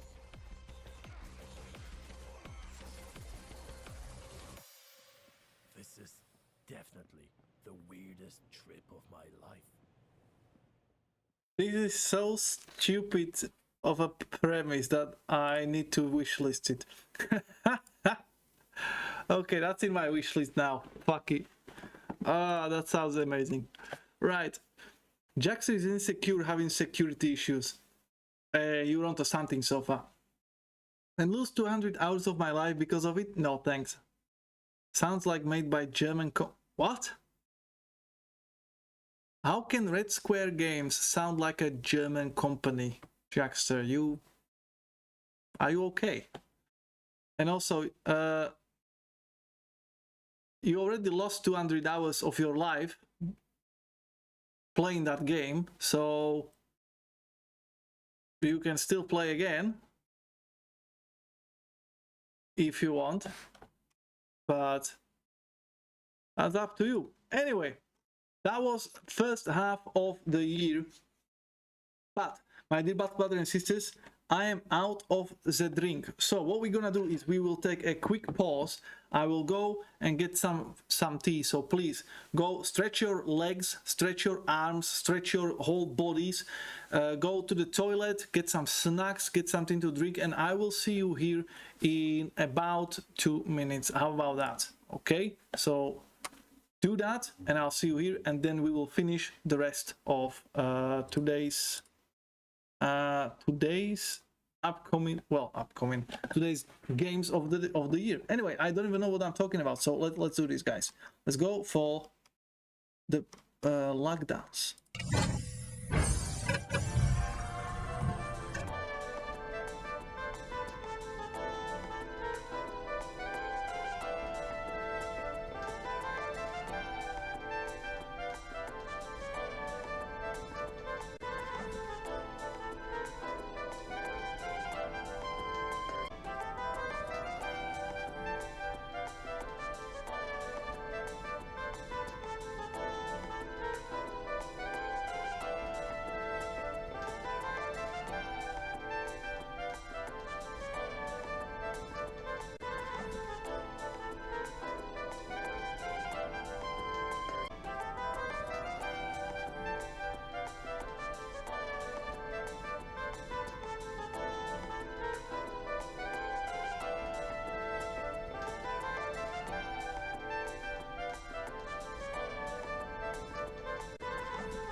We are back, my dear battle brothers and sisters. We have the rest of the year to get through to see if there was anything interesting happening. So let's jump straight to it, shall we? In July, anything that strikes your... Oh, Turbo Overkill, I didn't know it actually came out just this year. If you remember, we played this in our last demo day stream, and the game was amazing. It's a boomer shooter with some RPG elements where you can just level up your character and make it better, stronger, faster, more brilliant and beautiful. And yeah, it's one of the games that if that's your cup of tea, then definitely put that on your wishlist. Really, really good game. And again, not a AAA game, but it's really good. Xenonauts 2, I didn't even play the first one. Remnant 2, okay, anybody played Remnant 2? I personally didn't even like the first one. It was like a... Remnant is basically Dark Souls with guns. And I was bored playing it. I was just bored because you don't have to do the melee, therefore I felt always quite safe, and I didn't take it seriously.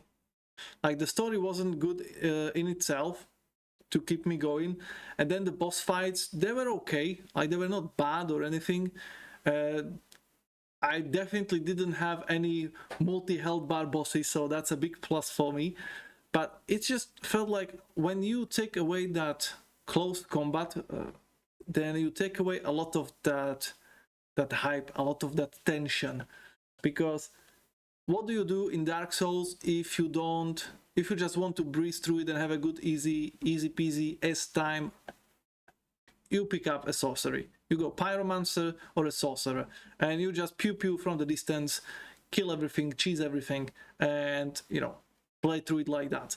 If you want real challenge, you go something with melee, and obviously the more challenging you want it, the less armor you put on yourself or the worse weapon you pick. But with Remnant, it always felt like you're just shooting from the distance, therefore it's not really that intense as melee combat. So Remnant 2, when it came out, I wasn't really even interested into it. Chat is quiet, so I'm guessing nobody really picked it up. Double Dragon, that sounds like some beat 'em up or something. Oh, The Expanse, a Telltale series, episode 1. That's something I have to bring up with Chief, because he really liked The Expanse, the series. He even told me to watch it, although I did try. I did watch the first episode and half of the second one, and then I realized it's 60 fucking hours for a one story, so I noped out. But it was okay, it looked interesting. It just, I'm not going into a 60 episode series where one episode has like an hour. But I'm pretty sure Chief will be interested in this one. So, Expanse, Telltale, Chief, perfect, there you go. Okay, so July, not very interesting month. August, what did we get? Baldur's Gate 3. Okay, Baldur's Gate 3, Game of the Year on the Game Awards. I didn't pick it up because of the price tag, because, you know, we Inquisitors we are not as rich as we may see. So if I just wanted to keep on top of all the newly released big name game, I would have to just literally eat a fish can every day, and I don't fancy that. So this one, again, on my wish list until it gets down to the relatively good price tag. Although I'm worried, because these guys also made Divinity Original Sin 2, and in that games you don't have any, like, you don't have the freedom of the role-playing games that you usually have. So that's why I'm worried about this game, and that's one of the reasons I didn't want to buy it for a full price, because if it turns out it's the same shit like they pulled in Divinity Original Sin 2, then I'm not paying 50 fucking quid for that game. Because in Original Sin, great, amazing world, great, amazing system. I was really surprised that you can freeze water for people to sleep on. You could electrify water to solve puzzles, or again use it in combat. You could douse fires to create passable terrain, or create fire to create or start a fire to create impassable terrain, or whoever goes through will get hurt, and all that shit. So there was a lot of interesting stuff happening, and then you have to play as a fucking goody two shoes where you can't really do anything. Like literally every fucking quest was you either do good or you don't do it, and that was pissing me off. The only way how to be evil in that game would be to be an absolute asshole and steal everything from everybody's noses and to kill everybody for no reason. But you really had no there was no role play. Basically, in Original Sin 2, unless you want to role play as a fucking I don't know, Jesus Christ, always helping, always nice, then you can't do shit. So I'm worried Baldur's Gate 3 is going to be the same. So that's why I'm waiting. Although everybody says you have the options, you have the choices, but again, I'll be the judge of that. So I'll wait for the price tag to drop and then I'll try it. Maybe some next year. Flame Sign, welcome, welcome. You have missed everything. You have missed the best break ever. You have missed the best 3 minutes of ads on Twitch ever. Seriously, dude, how could you? Wow, how could you? You missed so much. Check the WOD, please. Right. And also, before I mentioned that I had no idea that Turbo Overkill was actually a new game that came out this year. Yeah, we can end now, discussed it all. Exactly. So, guys, thank you very much for watching. See you later. I don't even do I have it? Fuck. If my touch portal was working, I would definitely put the fake offline screen on. Anyway, Baldur's Gate 3, that came out in August. Hammer of Virtue, Gord, 30XX, Atlas Fallen, that was a movie. Stray, that was kind of a weird game. It looked very boring. I've seen a couple of streams, I've seen some reviews, and that looks like an extremely boring game where it's literally just like, go here, press a button, go over there, press another button, go over there, press another button, then go over there and get another fucking watch a movie, and it looked boring as fuck. I also DM'd you about the game a year ago or so. That's why you think it's old. Possibly. But you can go meow though. Exactly. Yeah, I'm pretty sure that's the only reason why people liked it, because you're not a kitty and you get to meow and you get to purr and oh, fuck off. Give me a good game. Like, literally, one thing that game needed was not to be on the rails. Because in that game, you came to the edge and press a button to jump. Why? You're making game about fucking cat. You should have made it like a parkour game. You should have been able to run around and jump whenever you want. And that should have been a part of the gameplay mechanics, where it's not like, oh, come here, press a button to get there, press a button to get there, because it literally it literally just press a button to continue game. And that's not fun. I think it should have been free movement. If you make the jump, good. If you don't, fuck you. You either have to jump back up or you died and have to restart from some point. But seriously, it should not have been so hard-coded. Like, oh, you can only jump here and from here to there, nowhere else. Because that kind of ruined the whole point of, having a cat. but good idea. Anyway, Ninja or Die, Shadow of the Sun. Never heard of that one. Cosmic Wheel Sisterhood. What? Cosmic Wheel Sisterhood? What the fuck is that? Watch your profanity. You're a cat, for fuck's sake. You're nature's parkour machine. Exactly. And they make a game about a cat without being a parkour machine. This looks like some weird game. Oh, it has a demo?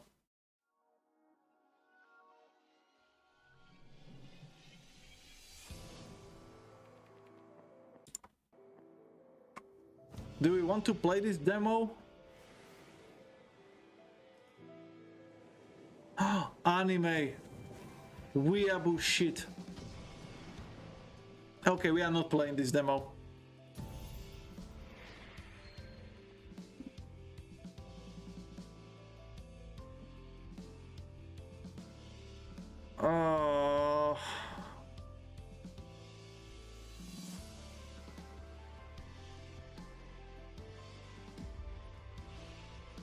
Yeah, fuck that. Nah.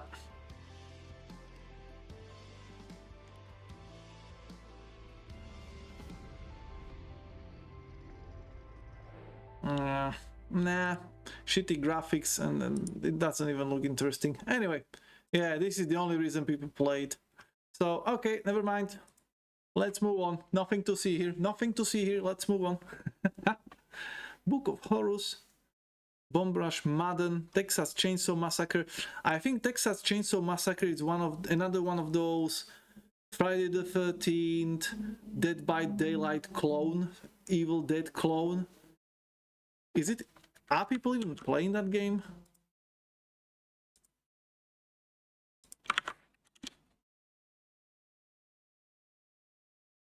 Hmm, 1,000 people playing. Okay. So we have 1,000 people for that.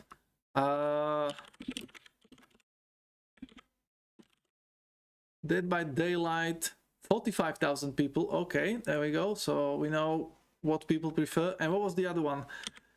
Evil Dead. There was an Evil Dead. The game? That's the one?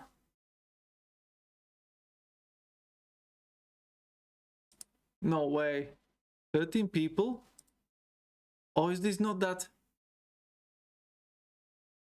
Yeah, this must be the game. The Evil Dead game is closing server soon. Ah, okay. Yeah, because it looked like crap and there is 13 people playing. Holy shit. 568 all-time peaks, so that tells you a lot. And there is another one, Friday the 13th. Oh shit. That will be closing up soon as well. Look at that, 220 people playing. I'm guessing all these spikes are new patches being introduced. Yeah. It's already down. Oh, okay. So maybe that's some peer-to-peer or something. Yeah, in this day and age, when Dead by Daylight is basically the only game that is still being played, I would not put my money into trying to create Dead by Daylight clone. Like, there's just not enough people for that shit. There is not enough people to play that kind of games. Well, that happened.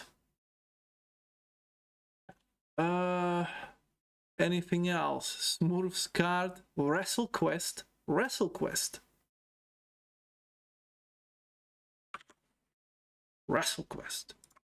Oh, it has a free demo. It's time. The world is ready to crown a new wrestling superstar. What the fuck? Wrestling's Hall of Legends includes some of the greatest names in sports history. Ascending to their ranks is no small feat, but the dream of wrestling stardom is about to set two humble wrestlers on a collision course with destiny as they embark on their quest for wrestling immortality. Muchacho Man Randy Santos, the rookie phenom with a Muchacho Man. Brink Logan, the bristled company man. Brink Logan. Two gladiators who won't let anything or anyone forces taking control of every wrestling match in every ring across the land. Oh no. Path to victory is not tread alone. These determined warriors must recruit dedicated companions who will help them rise to stardom. I am the best in what I do. You'll be saddle sore after this! Take a seat. The Brotherhood is cut loose. Each new party member brings their own unique set of skills and talents, so leadership is the key to victory. Deploying the ultimate tag team matchup is the only way to defeat the challenging opponents that lie. Okay. This looks so stupid. Among the best, they must prove themselves worthy to the legendary wrestlers who came before them. Earning the respect of these fabled heroes will be the most daunting and rewarding challenge as they quest. Okay. Somehow they made this 1.5 minute feel like 20 minutes already, but I'm putting that demo on and we are going to play it at some point. Where is it? WrestleQuest demo. Nowadays, whenever I see a demo on Steam, oh no, it's not available anymore. This is pissing me off. Why the fuck do they still have it available? Like, why does it always says it has a demo and then you come in and it doesn't? This is pissing me off. Because you shouldn't be putting out demo and then cancelling that, right? Or deleting rather, or hiding or whatever. Because how am I supposed to then try it out? What's the point of releasing a demo and then yoinking it back? Bastards. Okay, fuck you, WrestleQuest. Shit game. 0 out of 10. Would not wrestle again. Right. Blasphemous 2. Now that's something I was looking forward to, because Flame told me that it actually released. I had no idea. Although, to be honest, I did not finish Blasphemous 1 because I was playing it at the time when I was in a mood of not finishing games. Rated. Let's see the graphics. Oh, they kept the graphics, which is good. Because this is how you do a pixel art graphics. This is pixel art graphics I like. You can clearly tell what's background, what's here, and what's there, and what's happening. This is how it should be. I really like this kind of stuff. So I was even thinking about streaming Blasphemous 1, since 2 is already here. I may even put that on. I'll put it in my wishlist just so I don't forget it exists. My only gripe with Blasphemous 2 is the cutscene art. Wait, cutscene art? What's wrong with it? Born on the shoulders of 3 mighty Oh, because it's... Okay, because it's drawn. heart could be heard emanating from the cloud. Right, I can see now, yeah.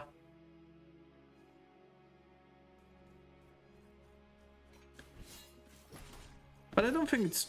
Nah, I'm okay with that, to be honest.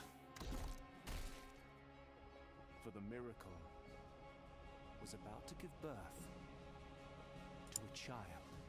Okay, I don't want to get it spoiled, because I didn't play the first game until the end. Yeah, I'm okay with that, personally. I wouldn't mind. But the value...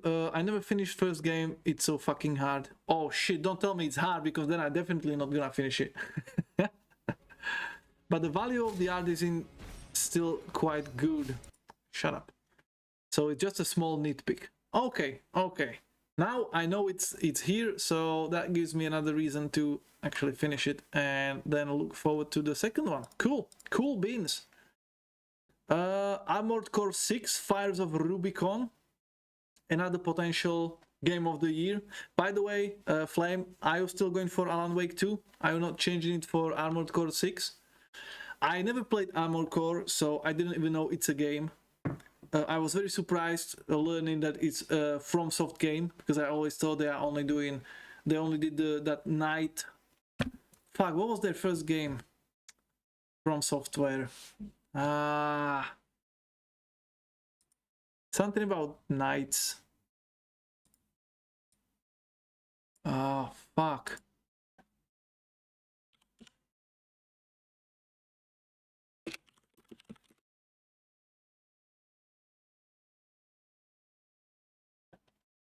Kingsfield, not Knights. Kingsfield. I always thought they only did Kingsfield and then Dark Souls. But apparently they also did Armored Core. So they have like 3 things they did.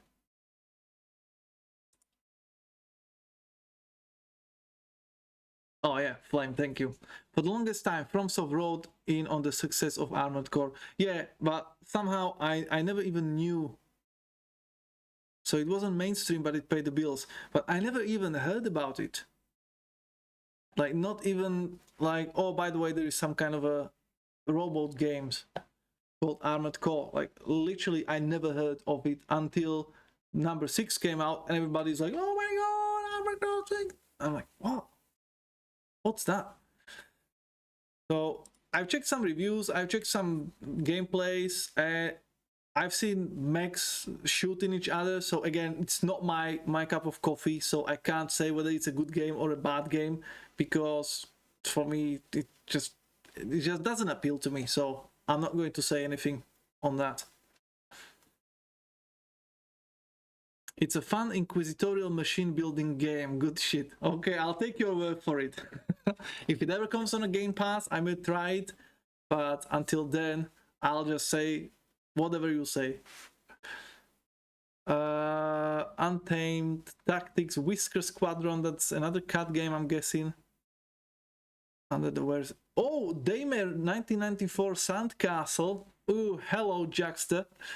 I had no clue that Daymare 1994. I thought it was released like a year or 2 years ago or something. I thought it was way older game. And I was thinking about playing another demo on the stream, because you remember how bad Daymare 1998 was. And I thought, let's see if they learned from their mistakes. But then I thought, why? Why should I? If the first game was absolute shite, what's the chance they are going to create at least something okay-ish? Like, it's not like they're going to get better writers or level designers, so I thought I leave it. I leave it to Jackster to try it and tell us whether it's any good. Trine 5? What the fuck? How are they going to go until like 10 or 15 or something? Because I never played Trine. It always looked too childish to me, like a kid's game. But I know that every year I see like Trine 2, Trine 3, Trine 4, and now it's Trine 5. Jeez, I wonder how far they go. Mech games is a genre that was weird. Mid 2010s it was oversaturated, and then out of nowhere, poof, it disappeared. Maybe that's because it's one of those things where people get hyped about it, so everybody is trying to be like, oh shit, there was this successful game from this kind of genre, so everybody starts doing it, so you oversaturate it, and then you find out that half of them are crap, so people stop. Maybe that's, you know, like Battle Royale. PUBG exploded, and all of a sudden, well, not exploded, PUBG was there. It was like a underground thing, and then Fortnite came out, and all of a sudden Battle Royale is the rage. There is 5 million Battle Royales everywhere, all of them failing as fuck because they are shite, and only the good ones remaining, which was PUBG, Fortnite, and that's it pretty much. And then Activision came out with the Call of Duty Battle Royale version, which was basically upgraded version of Battle Royale, and that's it, right? Oh shit, Apex. No, I think so far Apex was afterwards, right? I'm pretty sure that was afterwards. So let's have a look. Apex Legends release date. I'm pretty sure. So it was 2019. And Fortnite 2017. So it was afterwards. If you do not count Battle Royale mods in other games. Yeah, we don't care about those. Yeah, after Apex was after, and fucking EA, Titanfall deserved better. Oh yes, I always heard Titanfall is a really good game, and I think Chief Chef was even playing it today, so there are some people still playing it. Shop Titans, hello. Titan Quest 2, I had no idea there is the second one. Oh. Subscription? Oh, that's with EA Play. So it's you can still buy it.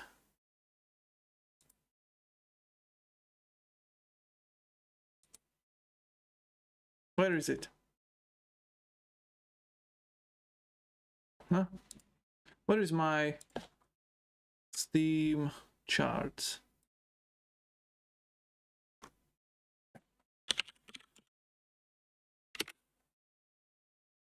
I think I hear a witch. Look, still it has 1,500. That's way better than the Redfall. Hey, Elantira! Happy Thursday, my friend. Welcome, welcome. And also, if you care, I'm trying to compile a list of the best and the worst games you have played this year that came out this year. Could you care to give us yours? Titan Quest, that's Titanfall, mate. No. Titan Quest is different from Titanfall. So Titanfall, apparently, if we take that there is 1,508 people playing through Steam, there must be some people playing through EA bullshit account. So I'm guessing maybe there is still about 2,000 people playing. That's not bad. Worst and best. But it must be games from this year, like this year's releases. And Titan Quest, that's a different one. I tried to play fucking Titan Quest 1 5 times. But it's so fucking boring ARPG that I couldn't get through. So, but people love it. For some reason, everybody's like, oh my god, Titan Quest is the best game ever. But apparently it was good enough for them to starting to work on the second one because somebody needs money.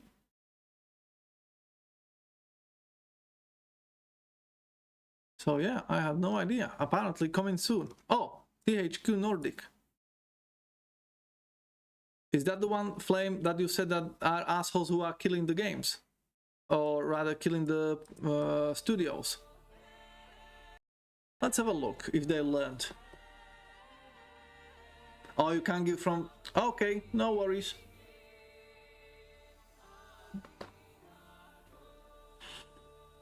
Tell a tale of Mordor. Of Mordor? By fate's golden strands.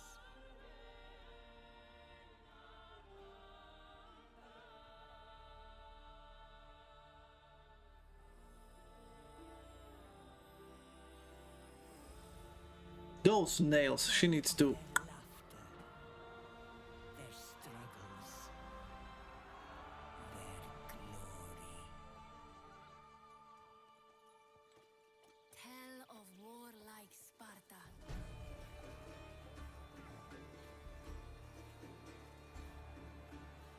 Fate destined them for godlike greatness. How they cut the thingy as the... Just so they don't have to show the dick of the statue. Clever.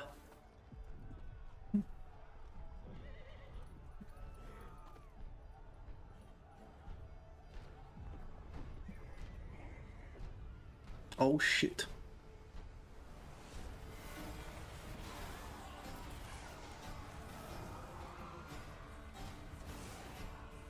Their ambition angered the goddess.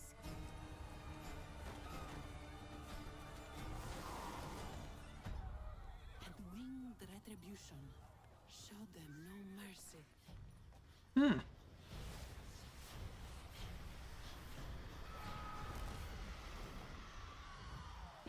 Staining their strands with darkness.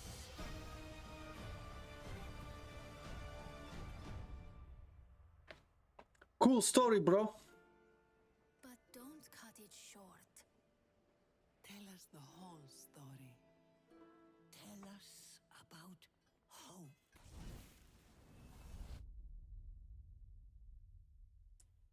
Titan Quest 2, guys.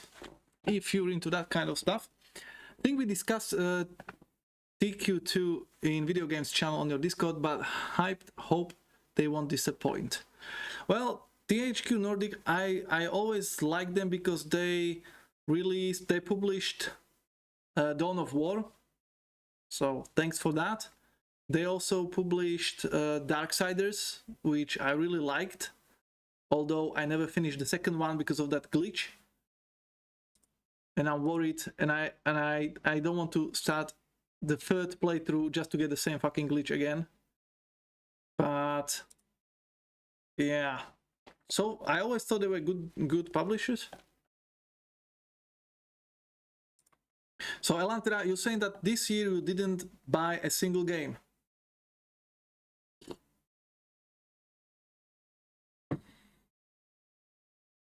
They bought Warhorse Studio as well and are working with them on Kingdom Come 2. Ooh, I don't think that will be good. Because as far as I know, Vavra left Warhorse, which is really funny because he created a studio of his own because he was sick and tired of people telling him how to make games because he knew better. And so he made Warhorse Studio, created a really good game to prove that he really knows better how to do a game. And then he fucking sells that studio to somebody else so he can again be under somebody else's supervision, telling him how to do his fucking games. So he's like, oh, well, I got the money, but I don't want to be listening to you, so fuck you guys, and fucked off. So, like, that guy is a maniac. But yeah, I don't think he's working on it anymore, and I don't think Kingdom Come needs a second game. It's just, again, one of those, oh, let's capitulate on the fame of the previous title. And I think this is one of the problems these days. You release a good game, and everybody's like, oh, make the second one. No, fuck it. If you told yours, unless you are making a game where you are thinking, okay, I'm telling a story, and if people like it, I can finish the story in the second and third installment, okay. But if you are just making a game with a story, which is closed, that's good enough. Don't try to make a continuation just because people say, just be like, okay, we made this game, thank you for liking it, but now we have another game that we are working on that you may like. You know, I think that's how it should be. You know, it shouldn't be like, I don't know, Blizzard releasing only fucking StarCraft or only Warcraft. You know, they have Diablo, then they release Warcraft, StarCraft. You know, like they have a different games. Sure, they went into continuation and all that crap, but you see the point I'm making. Like, don't just get stuck into, oh, these are the guys like From Software. Oh, these are the guys who are making Dark Souls. Yes, because after years and years, they finally made a new game, Armored Core. So they literally have like two games, because Kingfield is not really a game anymore. That's just in the past, and they are not doing anything with the franchise. So FromSoft is literally Dark Souls and Armored Core, nothing else. But before I learned about Armored Core, for me they were just like, oh, they're just milking Dark Souls formula forever because it makes money. Oh, I bought a couple, just none that I can classify as worst or the best. Okay, that's fair enough, Elantira. I'll give you that. Although I could argue that some of them would be the best. Even if you didn't buy a bad game this year, like, of those you bought, those would be the best of those you played. But I'll leave you to it. Barbara is creative director for Kingdoms Come 2. And what was he? Wasn't he like a proper director for the first game? Because creative director kinda sounds like he's taking a backseat, which is not good. And in the meantime, let's have a look at September. What did we get? Baldur's Gate for PS5. Oh, Starfield. No, all on the same level. Okay, fair dues. Not sure if this info is valid, but heard some streamer who streamed with Vavra and is in contact with him. And he was saying something about Kingdom Come 2. Hopefully will be good, or will tell Vavra that he's fucker or something in between those lines, so I hope he's working on it. Oh.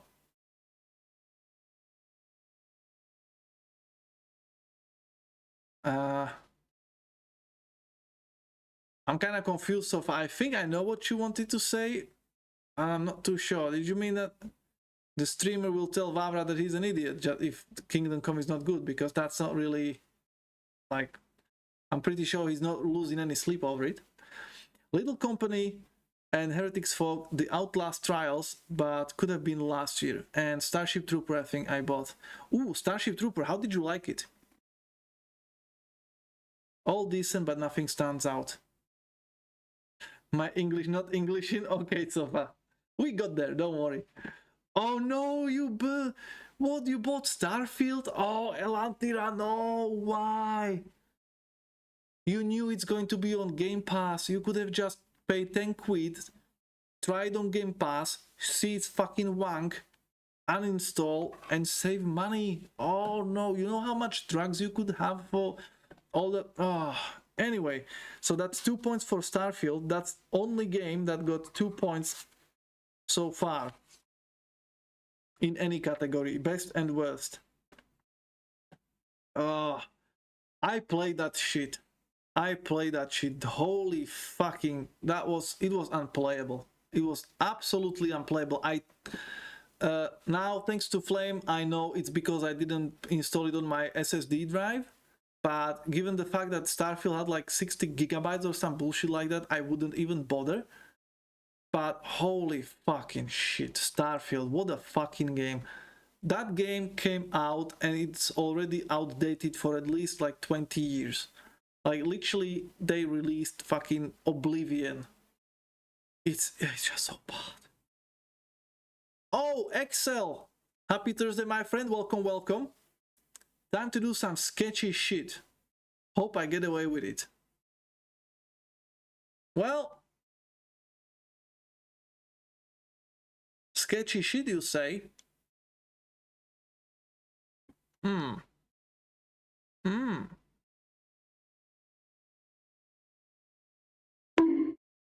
There you go, Excel. No sketchy shit.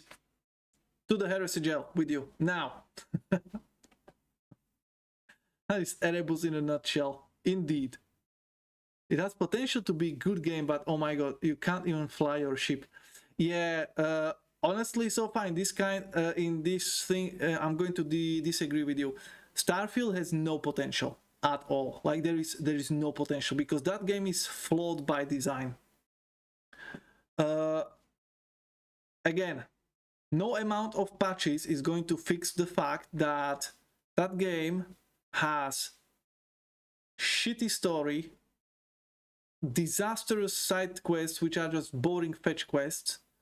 It's basically just dissected areas where you just load into. There is no exploration.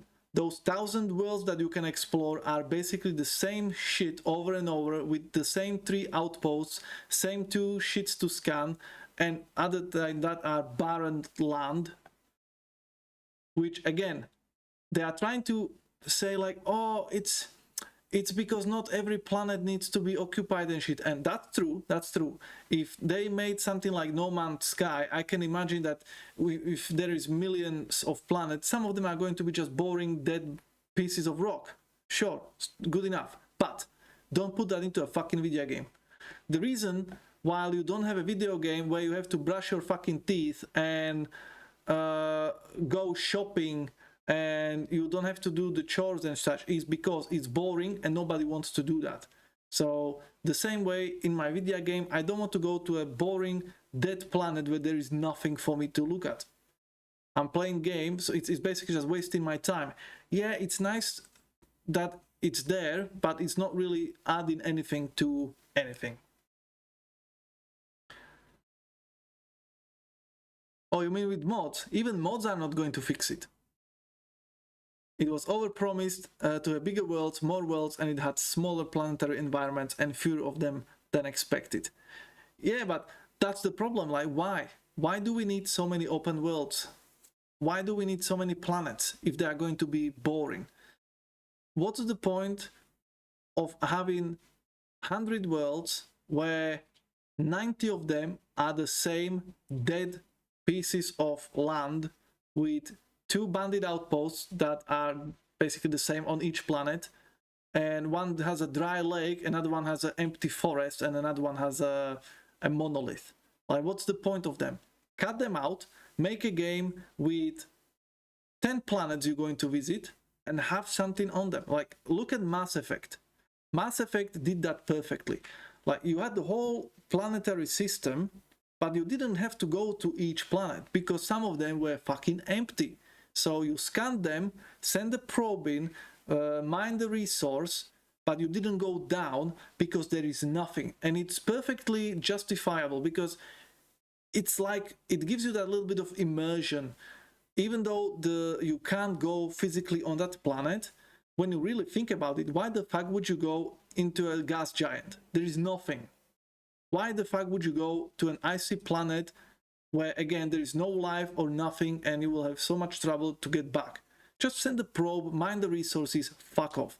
And then in each system like this, you have a couple of planets where you go down and actually do some interesting shit. And that's how you make a fucking game. Not like Starfield, where they give you empty space and you have to pay for it and you have to install it, and fucking hell. Hey, Don Sauce! Happy Thursday, my friend. Welcome, welcome. I was actually hoping you show up. How was the Starfighter? Fucking hell. How was the Street Fighter 6? Was it any good? Because that's a this year's release. And Elantria says, the main problem, in my opinion, is the constant fast travel in space. They could have made space tiny as fuck without fast travel, exactly. And not just like, you can't go down to all planets in Mass Effect. You fly around your ship between planets, no constant instant travel. That's a fair point, Elantira. And Axel says, Elite Dangerous, No Man's Sky were better with multiplayer. Mass Effect did better with planetary environments for a single player game. Yeah, but Elite Dangerous is multiplayer, so that's different kettle of fish, so to speak. And yeah, Street Fighter 6 is pretty good. It's also got a lot of new players into fighting games. Oh, cool. So, Don Sauce, would you say it's one of the best games of 2023?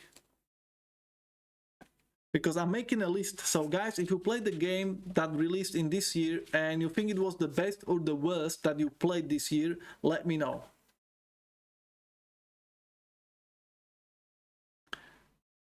You can play Elite Dangerous in single player. Yes, but I think the point is to do multiplayer. Definitely the best fighting game this year. And also, would you say, is it the best game that you played that released this year? Personally. And so far, to also finish that original thought why Starfield is not going to be good even with mods, is because the game itself, it's not good. So there is nothing to do unless the mods will add new story that is interesting, unless the mods will add new side quests that are again interesting, unless the mods will add a fuckload of life to those lifeless planets and add more variation to the places you visit, you can't fix it. I don't think you can fix that game. Like, literally, the day they started working on Starfield, it was old and bad. Because Bethesda is just dead. Like, Bethesda is literally brain dead company. They have nothing. They have no talent left in that place. Like, they are just a meme. They're a fucking meme that Microsoft bought. The same way as Elon Musk bought Twitter, the same way Microsoft just bought Bethesda just for the fucking memes and for the IPs. So once everybody's completely dead and they kick out, what's his name? Todd Howard, maybe they can start hiring a proper talent and get some real games out of it.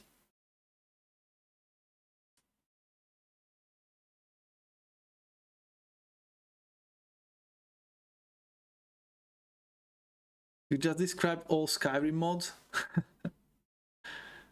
They will do massive quest overhaul, fauna overhaul, live starports overhaul, and other overhaul mods. And you can take off and fly, for fuck's sake. What? Wow. So, once again, Bethesda is being saved by fucking mods. Amazing. And Excel says, I meant that Elite Dangerous was better than Starfield for having so many environments by using multiplayer. Starfield doesn't have that multiplayer option, which makes it suck. Yeah, but Starfield, in this case, I'm going to argue that Starfield was meant to be a single player experience. So I'm fine with that. It's just, it's crap. It just absolutely suck ass. So yeah, Starfield, I knew it's going to be shit, but I didn't expect it to be such a disaster. And it just confirms what I was saying for years, that Bethesda doesn't make good games. Like, Bethesda makes mediocre games at best, and then rabid fans and modders keep them afloat and make a good game out of it. Like, literally, like, play vanilla Skyrim and you see how shit that game is. It's absolutely bland. There is nothing interesting in that game. And you get bored. Like Radiant quests and all that bullshit where they just give you shitty oh, go over there and kill those bandits. Oh, go over there, kill those bandits. Oh, go over there, kill those bandits. And then, oh, go over there and bring me that shit. And bring me that shit. And bring me that shit. That's not interesting gameplay. Like, it's literally just like AI can write those quests. So then you have modders who come in and they create all these modes like, oh, if it's raining, fucking NPC goes inside of the house, not just standing there in the rain. Wow. Imagine you are a game developer and you don't think about that. Or leaving fucking footprints in the snow. That's a mod. You need a fucking mod for a footprint in the snow. People had to mod in fishing. People had to mod in so many fucking things. It's just insane. Like, yes, Skyrim is a great game, but not by design, but because of the modders who actually made the fucking game. Like, it's like Bethesda is only creating, like, what Bethesda could do is just, they could just put a creation engine on a cloud and then tell the modders to make a game, and then they will slap their logo on it and ship it, and that would be a good game. That's the only way how Bethesda can create a good game. Good point. And I haven't done a 23 game this year outside of Star Trek Infinite, and I only played 2 hours. I literally just got it, and it's a Stellaris style game. It needs some more than 2 hours to judge it. Plus, I'm a Trekkie, so I'm biased, just like I'm biased for Chaos and Warhammer games. Right. Skyrim is a great mod. yeah, and it's sad. It's so sad. The thing is, the only thing I am expecting from Bethesda now is a remaster of Morrowind, because I think that was a decent game. It's just, it looks so bad that even I cannot play it. And you know, I am one of those people who always says graphics don't make the game, but I cannot. I fucking cannot. You saved me. Why? Monkey. Why? Monkey. Monkey. Mr. Grumpy Monkey. Happy Thursday. Welcome, welcome. Good morning. How you been, my friend? Dude, I can still barely play the D&D Neverwinter Nights. Oh, Neverwinter Nights. I didn't like the idea that that you only could take one person with you, like a party member, or was it 4 of them? Something like that. And that thing has really bad graphics. Does it though?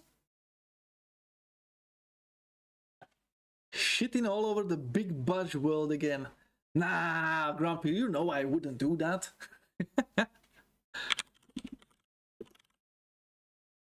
Because I tried to play Neverwinter Nights, some of the like old ones.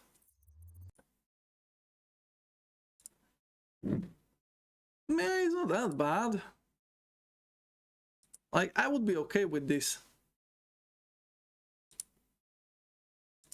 Yeah, I'm fine with that graphics. Just rolled out of bed from a nap. Oh, nice. So, coffee and wakey wakey. Dolphin sounds. Get the fuck out of here, sofa. Oh yeah, you could take one NPC, one summons, and one familiar or annual companion. Yes, and that was my problem. That was my problem because you had like 4 people and they all have their own storylines. So you would literally have to get to an act, take one person with you, do their stories, come back, take another one, run around the same fucking place again with their story, and it was pissing me off. So yeah, I wasn't very happy about that. I was awake around 5 a.m. this morning. I had your... Whoa, that's an early start. What happened? A Neverwinter Night was great for its editor. I didn't know you could edit it. But yeah, the graphics for me would be okay compared to... Do we have Morrowind? Yep. Like, I can't do this shit. Like, this looks so bad. Like, look at that fucking face. Look at that. That's... I can't even tell which is the weapon, which is the hand. What the fuck? Is that... Does she have a dick? Or what the fuck is that? Like, I'm so confusion. Alright, there's a Kinder Surprise with some hooks. Nah. Like, come on. What the fuck? You know what? This looks like... Okay, let me find a comparison.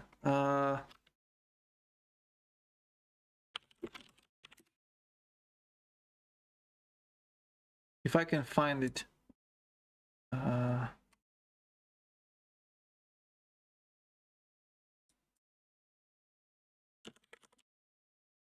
that this one? Yes.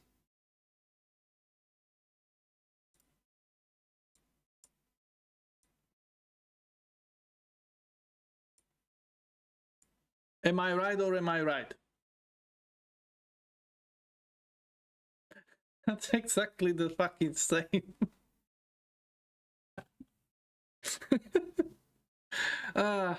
So yeah, I need a remaster for this game. I need a remaster for this game. Although I've seen something on Nvidia page that there is some kind of a setting for the new graphics card where you can just click it and it will re-render all this shit into some like good looking graphics, and I don't remember what was it. It was in company leaks. They plan to remaster. Oh, please. Although I remember I was kind of sad that you could only join Fighters and Mages Guild and not all the others, but given the fact that I played Oblivion and Skyrim, and to play all those guilds stories, it just takes so much time that I will be happy to just play something shorter. Inquisitor, what do you need to do is to do Bolt Gun with Doom graphics and judge it for 2023, and Space Marine 2 is gonna be fall of 24. Yes, Bolt Gun, I already have it. It's a great game. Absolutely a gem, a classic if you want. So yeah, that's a good game. Definitely everybody should buy it. But I'm hoping this will get remastered soon. And that's the only game from Bethesda that I am looking forward to. And I'm also thinking about trying Daggerfall, but I'm not too sure if I want to try that. You could never get into solo FPS games? What? Oh, they're amazing. Boomer shooters and all that stuff. And also, Grumpy Monkey, have you ever played anything that was released this year that you would consider a best or a worst game that you played? Unreal Tournament 99, however, I played till death. Well, welcome to the club then. Okay, so we know that Starfield was shite. So far, Except Baldur's Gate, we had only AAA titles releasing as shite. Okay, maybe would you say Armored Core 6 was a AAA title? I don't think so. But would you say that so? Or Quake 3. I only played Quake 3 Arena though. I played against the bots because internet wasn't a thing back then. I still hear Quake 3 wave files in my head. Right. Made by From Software and released by Bandai Namco. Sounds like AAA. Okay, so that's 2 AAA releases this year that were okay. And compared all the other ones, which is kind of sad. Did we get through September? No. Final Fantasy VII, I think that's just a mobile. Free Farm, Sing, Mythos Face, Code Glass, Gunbrella, none of these. Dune Spice Wars. Okay, that is an interesting one. Anybody had any experience with this one? Because this seems like a really good Dune game. Like a good RTS mixed with 4X. And people were saying really nice things about it. Like, I don't remember anybody saying anything bad about this game, and it's also on Game Pass. So this should be a good game. Although, again, doesn't really look like a AAA game. So I would say it's not a AAA game. Which again, just proves the point. The monkey says, I played a lot of Quake 3. So what is it different? How does it differ from Arena? It's cinching how I hear those words in the same sound.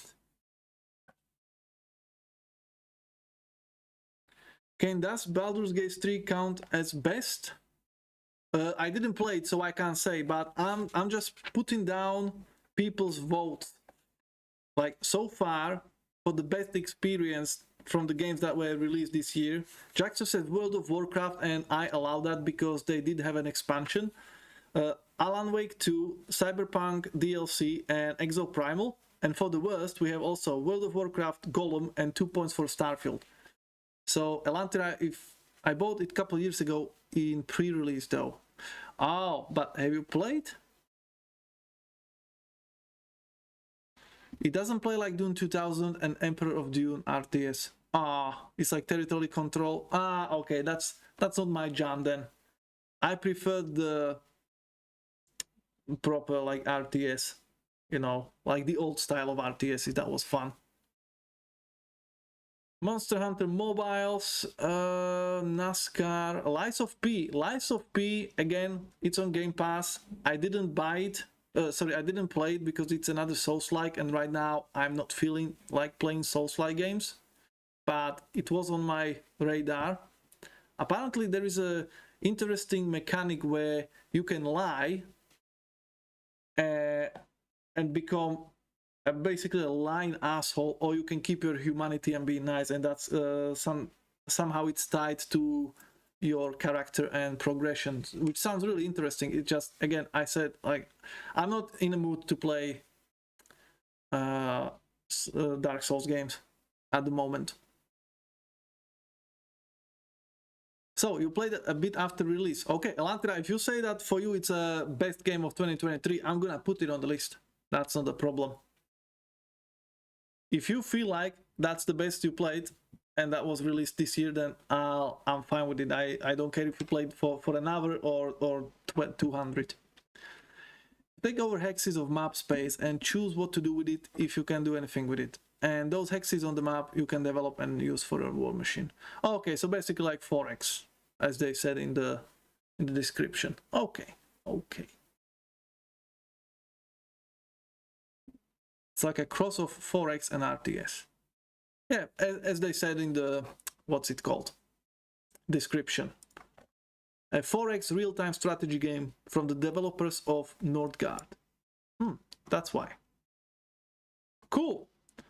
Mortal Kombat 1. Anybody? Mortal Kombat reset. Is it a reset though? If they call it one, or is it reimagining? Is it literally like, okay, we milked Mortal Kombat to death, there is nothing else we can do, so let's just reset the whole shit and start again, and maybe change some of the combatants that are coming back just to make them feel fresh. Is that one of those? Because again, I'm not big on fighting games, so I couldn't tell. Witchfire, now that's a game I was looking forward to, and then it slipped my mind. Absolutely, it looks really interesting. The MK players I know say it way worse than MK11 and 10. What? Ouch. That's not good. What? It's not even here? What? Oh shit, yes, that's why I forgot about Witchfire, because it's on fucking Epic.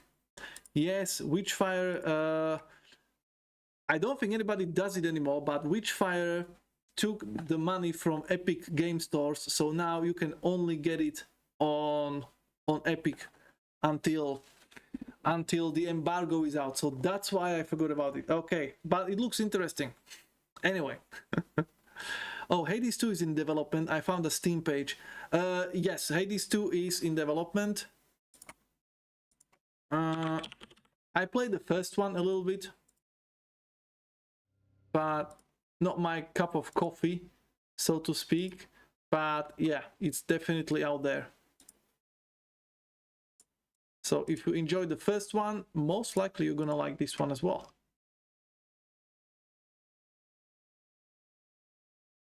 But that's going to be released what, next year, 2025, something like that. Hellsweeper Payday 3, another AAA game, another big expectation and another flop. Apparently it came out broken, boring, overpriced, with shitty mechanics for monetization and all that beautiful jazz that we are having on a daily basis from the AAA studio. So yeah, good job guys, good job. Although I know I paid a lot of Payday 2, it was a good game. I even got a couple of DLCs bought. It was fun, I really liked it. So again, it's on Game Pass. I'm waiting for it to get fixed, and then I would like to try it just to see if it's better than the second game. New Mud Runner is in development. Mud Runner, oh, that's the vehicles. Yeah, I'm not big on racing or anything to do with cars. The only car related game that I liked kinda was Euro Truck Simulator 2, because I have the steering wheel. But normally I'm not a fan of racing games or anything to do with cars. Sorry. Payday 2 was rats before we had rats. Changed my mind. Well, you can, in that case, you can say Payday 2 or Left 4 Dead was Payday 2 before we had Payday 2. Changed my mind. From what I've seen, from what I've seen, Payday 3 is better than 2, as you can actually completely stealth this time around, like in Payday 1. What? Nice. Well, you could do stealth in Payday 2 as well, but usually you would fuck it up because the camera that shouldn't see you would somehow see you, or a guy would just somehow turn when he shouldn't and see you and raise the alarm. So yeah. Looks like I didn't play anything released this year. Wow, Grumpy Monkey, what? Have you not buy Starfield? Have you not bought, I don't know, Forsaken, or whatever the fuck was it called? Have you not played any of those great games? Like, wow, Monkey, shame on you. What about Twisted Metal? Remember that? Oh yes, Twisted Metal. It was fun for like half an hour.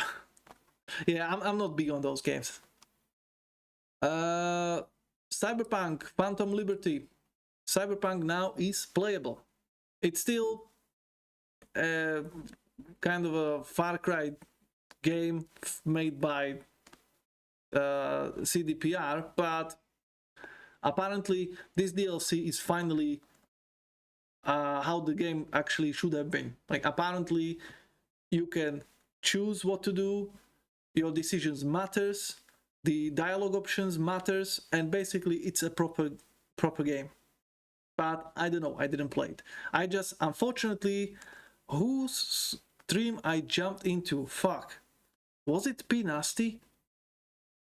I went to somebody's stream streaming Phantom Liberty, and I've seen the final cutscene. So basically I got it just spoiled. Like, the whole fucking DLC got spoiled for me because I know how it ends. So I'm like, well, I guess I'm not buying that one.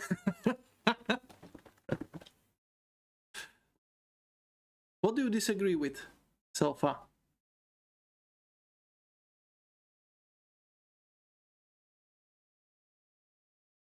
So you disagree with me saying that Phantom Liberty is how the whole Cyberpunk should have been, like a proper RPG.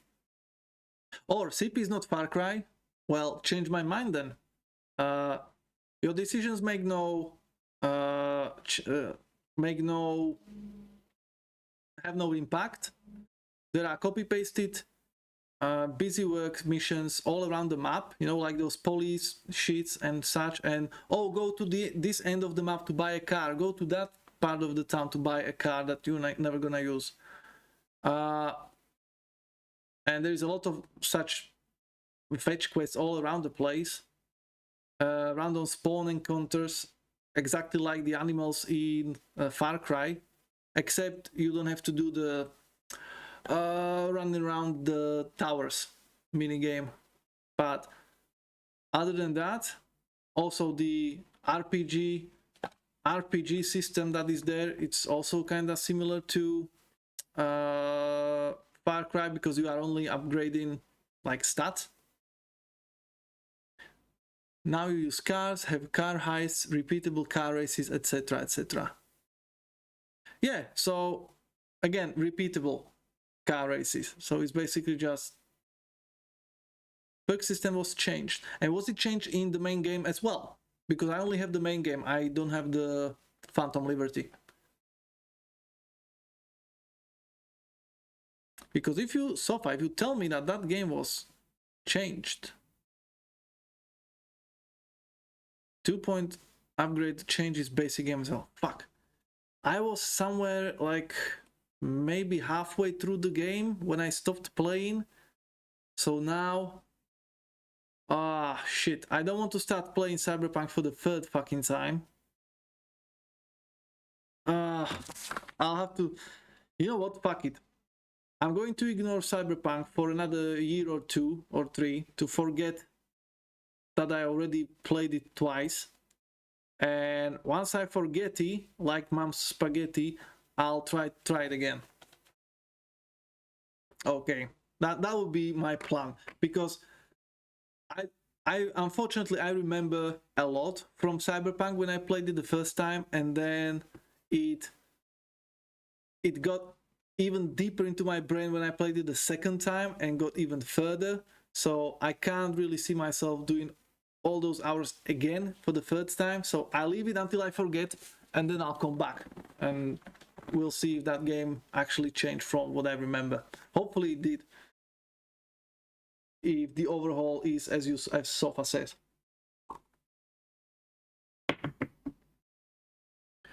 Right. Oh, Counter-Strike 2. Anybody play that one? It's a free-to-play. I think it's a free-to-play, is it? Yep, free game. Oh, it's in my library? Oh, because I had the original one, I guess. Cut? Over 2 decades, count. Yeah, whatever. Nobody cares. Yeah, don't worry guys, this is my negative review from 2016, so it's not for the second game. It was for the first one. Oh, CSGO was replaced. Okay, so that's why it's here. Okay. Mostly positive. So that made people unhappy. Well, it seems like they are happy now.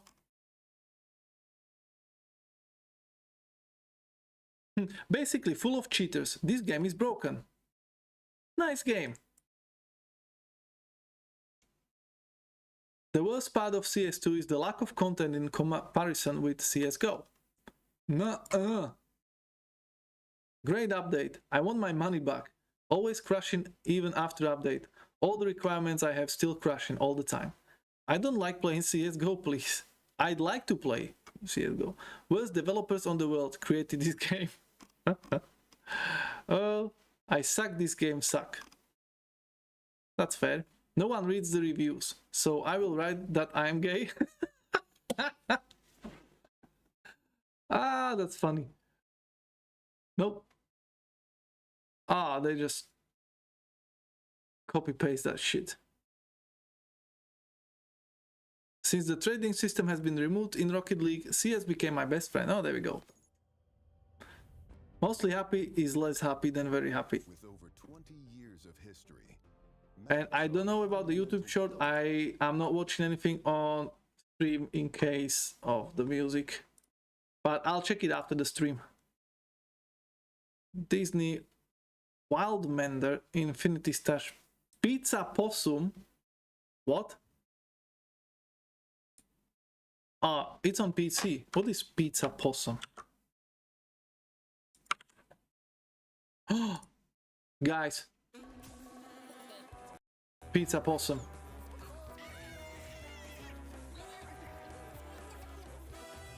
The fuck is that game?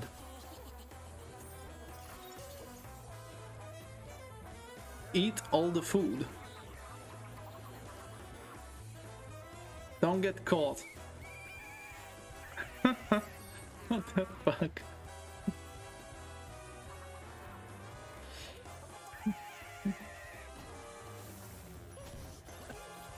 Why possum?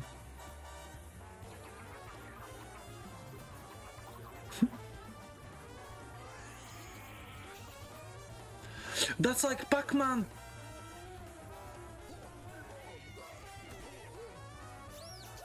This is kind of like Pac-Man reimagined. I just saw Pizza Possum show up on GOG, instantly put it on my wishlist. Oh yeah, I was actually thinking about like, yeah, this is something like Grumpy Monkey would absolutely love. Which reminds me, Mr. Grumpy Monkey, did you know about, not Franzen, but this one, Franz Kafka video game? Because I was thinking that maybe you would like this puzzle adventure game inspired by the writing of Mr. Kafka, and it kind of looks like one of those weird experiences that you may enjoy. And it's only 77p. Maybe it's even on GOG. See what you say. But when I've seen this one, I thought, yeah, that maybe I have to make you aware of this title just to see if you may like it or not. I'll need to look into it. Please do let me know if you fancy that or not. Right, so that's the September. What about the October? Trepang 2, very good game. Another boomer shooter, really nice. Project Wingman, Dino Break, Thief Simulator. I have the first one. It's a fun game, although kind of junky. Well, Dark Tide. Dark Tide. What a fucking disappointment. Luckily for me, this game was on Game Pass, so I didn't have to spend any fucking money, which I wouldn't, because I've seen the price tag of 40 quid for a fucking reskin of Vermintide that is sloppy, sluggy. Basically, while in Vermintide you can feel the passion and love for the game and the lore and the characters and everything, Darktide is exact opposite. Darktide is soulless cash grab. That's all. Unfortunately, people like it. It's fine. They can like it. I'm not like, again, play what you want, like what you want. We are all different and all that shit. But personally, I can't imagine paying for that game. Asterix and Obelix. Oh, Assassin's Creed Mirage. Yet another AAA title that flopped. Nobody liked it. Even people who normally like Assassin's Creed didn't like it, which was a big red flag. So I'm wondering what's gonna happen, because Mirage was supposed to go back to the roots of Assassin's Creed, and they fucked it up. How do you do that? How you going back to the roots? What they were supposed to do is give everybody on that fucking team to play Assassin's Creed 1 and 2, and then say, okay guys, now let's make Assassin's Creed game like that. But what do I know? I'm just a stupid Inquisitor. I don't know. I don't do games. Anyway, flop. Apparently not good. I never heard a single praise for Mirage. So if you know about somebody who liked the actual game, please let me know, because I didn't. Bang on Balls. Okay. Go Signal Stellaris game. Wargrew, Detective Pikachu, NHL 24, so Land of the Vikings, Forza Motorsport. That's a AAA game, but then again it's cars, so I wouldn't know if it's any good. Dino Ranch, Haunted House,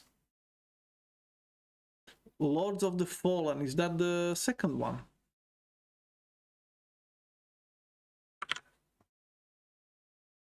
Oh, they are doing the same shit like Layers of Fear. So you have Lords of the Fallen 2014, and then you have Lords of the Fallen.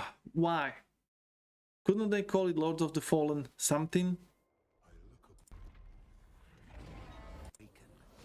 And again, it's just a Souls-like, so it's mixed.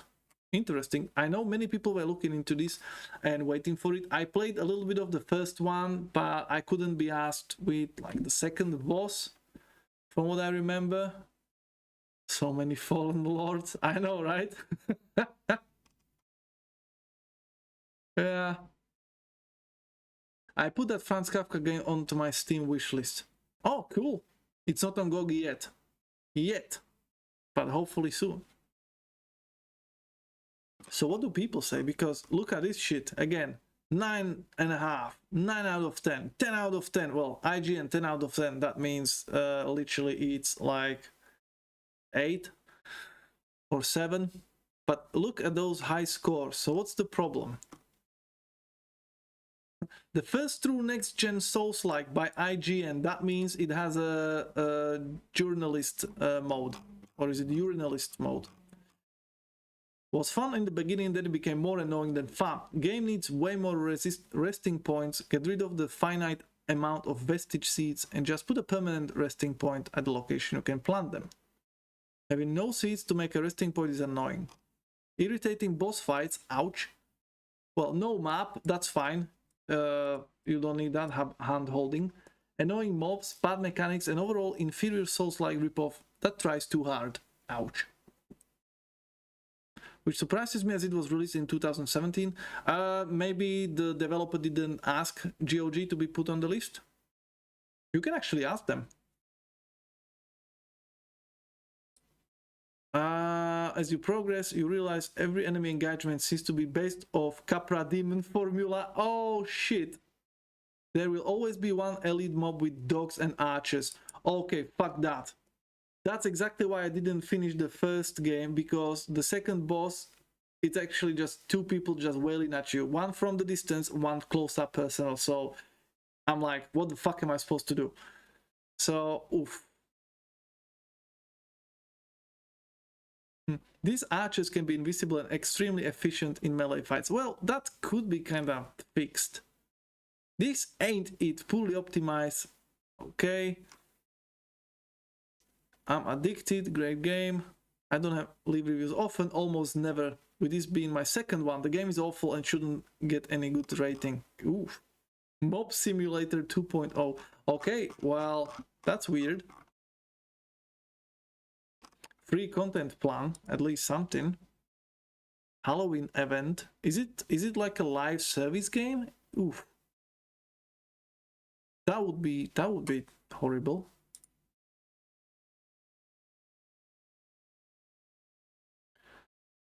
So ongoing help, planning number of free events similar to Season of the Bleak, which will add new quest lines, content, armor sets, weapons. What? How do you do that in a single player game? Huh. Okay, interesting. At least they are trying. So okay, in that case, unless you guys played it, I'm going to say the jury is out and we'll see how it goes. Again, what the fuck? How is a Souls-like game similar to Vermintide and Path of Exile? Like, I think Steam needs some help. Stop it, get some help, because these relevancies are absolutely irrelevant. Anyway, apparently Lords of the Fallen needs a little bit more time before we can say what's going on.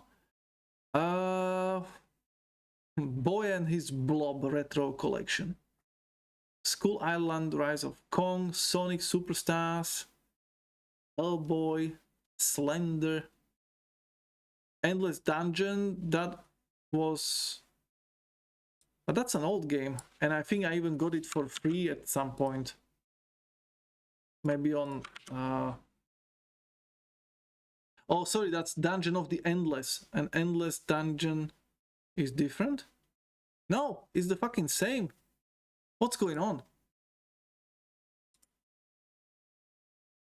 It even looks very similar. So what's the... what?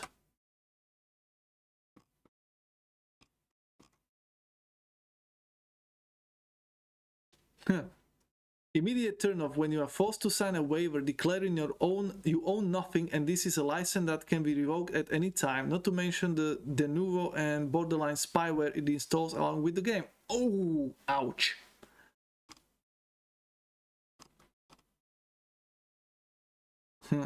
When it works, playing with good friends is fun. Well, any game played with friends is fun, even the worst and most boring game, so that's never a good thing.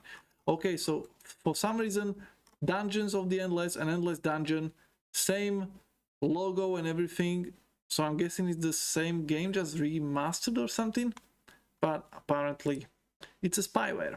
So let's move on. Warhammer Warforged Early Access. Oh wait, is that out? Oh shit, that's out now. Nice, I wanted to try it. It's basically a Hearthstone with Warhammer cards. Although there is a couple of more. There is also combat cards, which looks horrendous. So this looks way better than the combat cards. But then again, I would need some time to try it. So good to know that it's out. Oh shit, I clicked the wrong button. World of Horror. Marvel Spider-Man 2. Again, that's a AAA game that I don't know if anybody played, if it's any good. Slay the Princess? Oh, hello.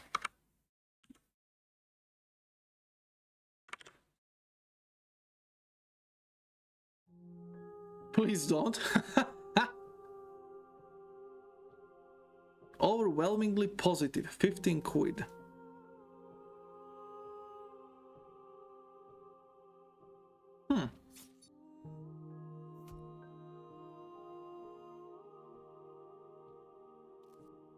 Ooh, a must play for fans of branching narratives. Hello. Every choice made truly matters.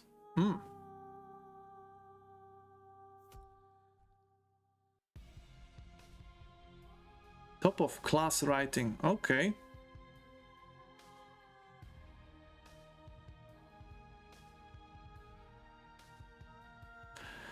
This looks like somebody was high on acid and made the game.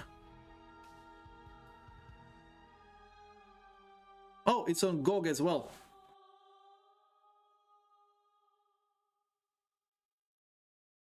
But she's a princess. I saw it on stream. Looks really good. Maybe not for me, but really good game. Cool. Good to know. This is just a visual novel, and we know how you like those types.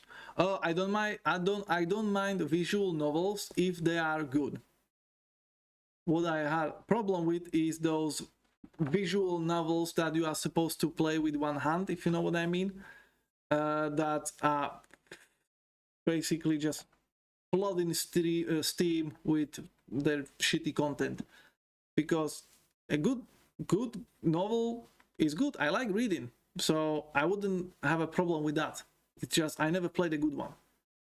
I tried something of Savara, Path of Savara, or something.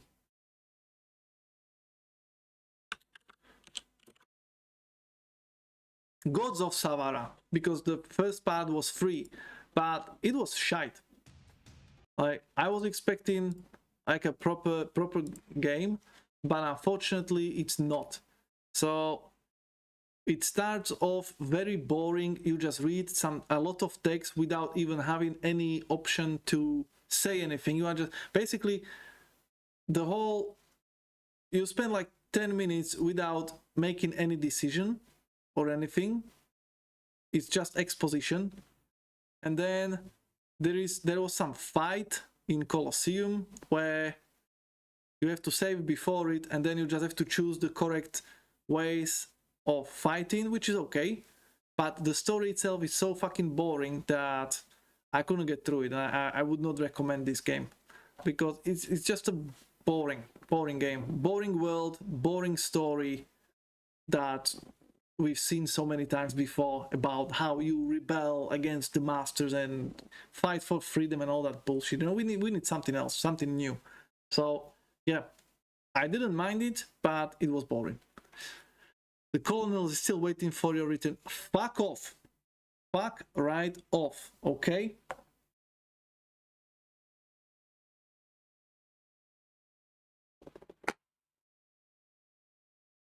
And Grumpy Monkey, don't you encourage Elantira, okay? Don't you dare. Emperor Almighty, I just took the most painful. I'm not making 2 trips for groceries. $2 snapped midway. Oh shit, what? But Flame, you said you are back. So how? What happened? Make the Emperor wow and go play with the colonel. No, thank you. How about Metal Gear Solid Master Collection Volume 1? How about that? Huh? Why don't you talk about that? Ooh, only 50. Only 50. And it had Metal Gear 2 and 3. Oh, cool. Title lineup. So we have Metal Gear 2 Solid Snake. Holy shit, VR missions and special missions in Metal Solid. HD collection for Sons of Liberty and Snake Eater. And Snake's Revenge. Because I still have this original Metal Gear in my wish list on GOG when it goes on sale, which also reminds me I need to check it because I didn't check Good Old Games for a long time. Whether that stuff is on sale now, which I should, because I only played Metal Gear Survive and Metal Gear Solid 5. Come on. Watch your profanity. Nope. Still no sales. Okay, I'll wait. I can wait a little bit longer. I don't mind. Yeah, but I was sent once more for the stuff they forgot. Oh shit. Oh, Flame, you shouldn't. Oh, $5. Oof. Yeah, I wouldn't go either.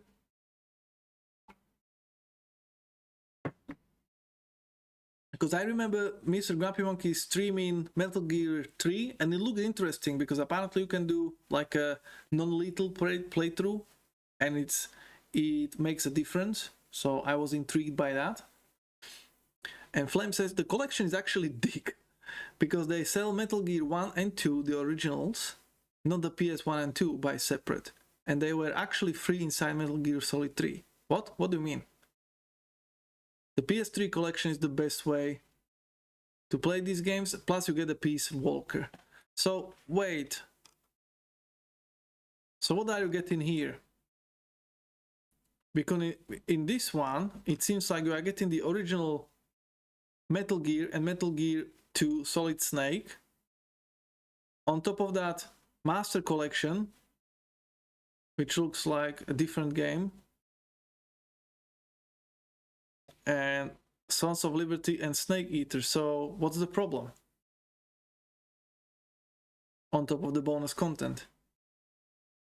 So we are saying there is a cash grab. Okay, so if I buy Metal Gear 3 on PlayStation, I'm getting 1 and 2 for free. Because they are included with it. Like, this is what you are buying on PlayStation for way less money.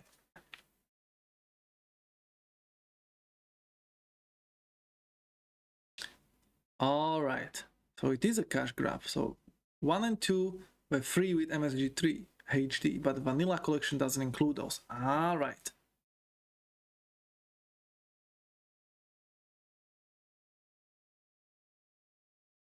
Although I'm again confused because this is like Metal Gear 1 and 2, and all of a sudden this is also Metal Gear 1. Oh, I get it now. Fucking hell, I get it now.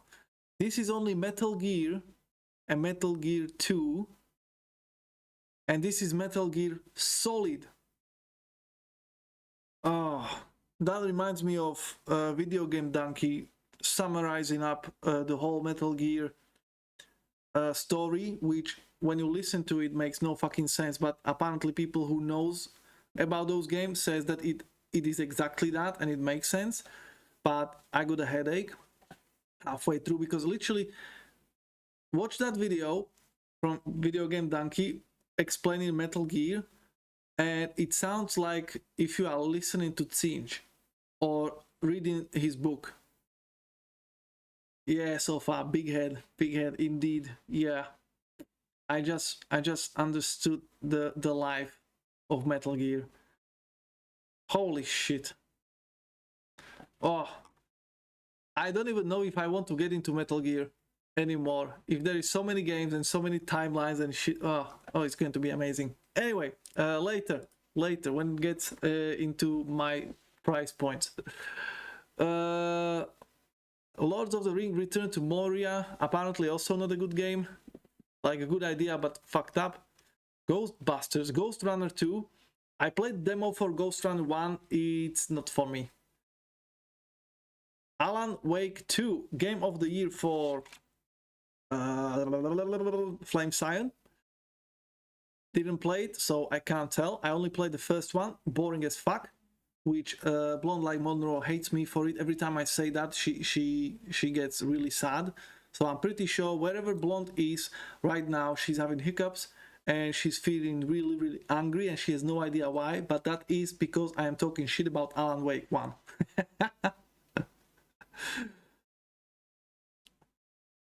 Of course. MGS4 is the elephant in the room when it comes to anything story-wise. Speaking of, where is MGS4 on the PC? Oh, there is no? What? There is one section in Alan Wake 1 that is great. And which one is that? Because I kind of like the story idea, but the gameplay was so boring.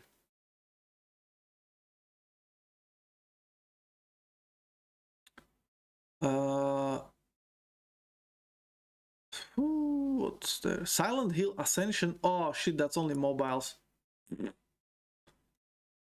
You're in a stage and they put sky-high rock music with enemies assault you. Oh yes, yes, that was a good one. That was, yes, Flame, you are correct. I completely forgot about that part. Yes, that was the only good part. But yeah, Blonde, wherever you are, sorry not sorry, Alan Wake 1, fucking more like Alan Wank. Anyway, I'm still waiting for Alan Wake 2 to go on Game Pass in next year, and then I'll try it, see if it's any better. November. Anything interesting here? Phantom Galaxies, Power Wars Simulator VR. Played the Power War Simulator, didn't really like it. Oh, RoboCop Rogue City. Okay, guys, big question. Would you say RoboCop Rogue City is a AAA game? Because everybody says it's a really good game, but when I look at the graphics and how the actually game plays, I would say it's AA. And the music is provided by Old Gods of Asgard, which is amazing.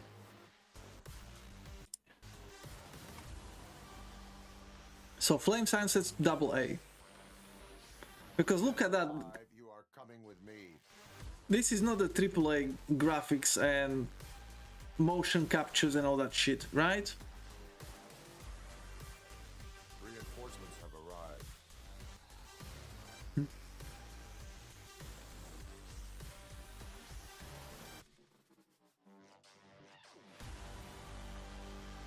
AA. Same as their Terminator game. It's like that decent Terminator game. There is a decent Terminator. Well, don't tell me it's the one that I have on my wish list.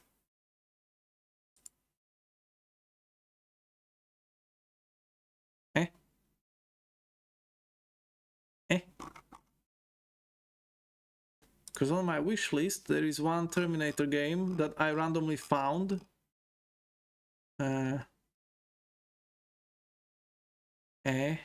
This one.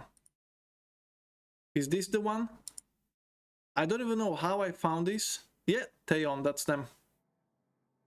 I just randomly seen very positive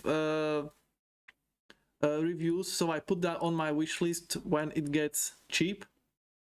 But yeah, the graphics kind of look similar. Maybe the same engine. So okay, yeah, it's AA. Also, I have requested a key on Keymailer for Rogue City, but guess what? I'm not getting it. I'm guessing because I'm not good enough. I'm not big enough. So suck to be me, I guess. Now, Warcraft Rumble coming to iOS, and apparently everybody's losing their shit about it. Why? What is it all about? Football Manager, Home Safety Hotline, okay. Typecast, Gunhead, Risk of Rain 2 and Risk of Rain Returns. Yes, they actually do the thing every Terminator movie should do, actually showing the dystopian future. Oh, Flame Cyan. Actually, they did. Was it Genesis or some bullshit name? No, that was the shitty one. What was the Terminator 4?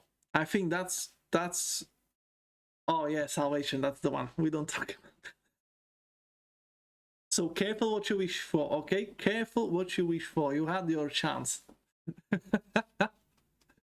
Right. Call of Duty Modern Warfare 3, the most overpriced DLC ever released. Woo. Wait.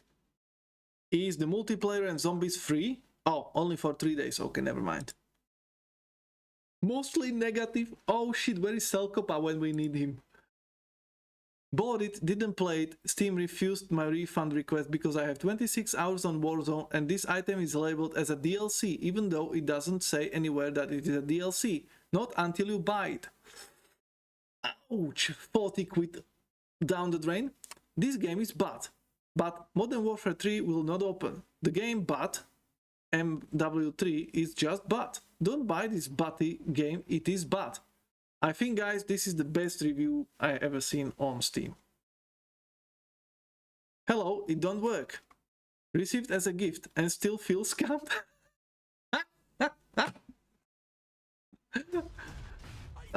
Shut up. I want to read reviews. Shut the fuck up. It feels incredible. Okay. That's from the shills, but what about the people? A month old and on sale, I want a fucking refund. Another Activision Blizzard money scam to fuck players. Feel bad for the dude that wasted $109 on this game for me. I paid $100 for a glorified DLC. No wonder why my parents are disappointed in me.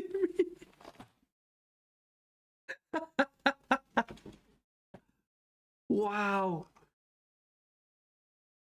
Top 2 worst DLCs of all time. My favorite part is when Price said it's pricing time and priced everyone $70 for the new game. Guy and bad. Look how they massacred my boy. Awful game. Code just keeps getting worse and worse. $60 for a literal remap of Modern Warfare 2. Just rinse and repeat. Unplayable. Super laggy servers. Worst 69 euros ever invested. Nice. If you ever feel stupid, just remember I bought Modern Warfare 2 twice. And that's a positive review. Won't crash if you don't play it.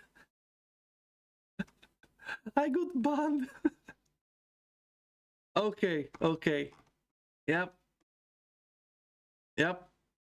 So, as Selkopa said, this is that game that has fair monetization and everything is made for the players, towards the players, to make sure they have a great experience. Okay. Right, Backpack Hero, we're going to be trying that one next time on our demo day, because they do have a demo available. And no, it's not Backpack Battles, that's a different game. Hogwarts Legacy, oh, that's for Switch only. Is there anything big on this month? Persona 5, Super Mario RPG, apparently that was a good game. Last Train Home, everybody's saying that should be a good game from a World War I. But yeah, it seems like there's not much stuff happening in November. Okay, what about December? Batman Arkham Trilogy coming to Switch, that's not a new game. Arms Race, Disney, Destroyer, Sunshine, Avatar, Frontiers of Pandora. Oh shit, that's a big release. That's a Ubisoft game. So apparently it's just shitty open world with nothing to do. Our fish. It's so bright, magical. Happy Thursday. How are you doing today? And yes, wake up. This is your wake up call. House Flipper 2, just for the funsies, I have House Flipper 1 from Choice, so I requested the key from the key mailer just to see, but I don't think I will get it. But it's again just more of the same, and that's it. It seems like there is nothing coming out in December, like nothing big except the Rogue Trader. But again, that's not AAA game, so there is no AAA game coming out in December. How's that? Why not? This is the best time to release a AAA game because people are going to go for, you know, Christmas presents and shit. Oh, sorry, that Frontiers of Pandora. Okay, that's a AAA game, but it's a Ubisoft game, so yes. Half empty world with copy pasted. Go there, kill those 3 people, come back, go over there, pick up 3 flowers and come back, and that kind of shit. And Flame said, I prefer the original Avatar game. That one had 2 paths. Playing as the filthy natives and their nature, or be an actual badass human and destroy those filthy aliens with the sheer power of mechs and guns. Yeah!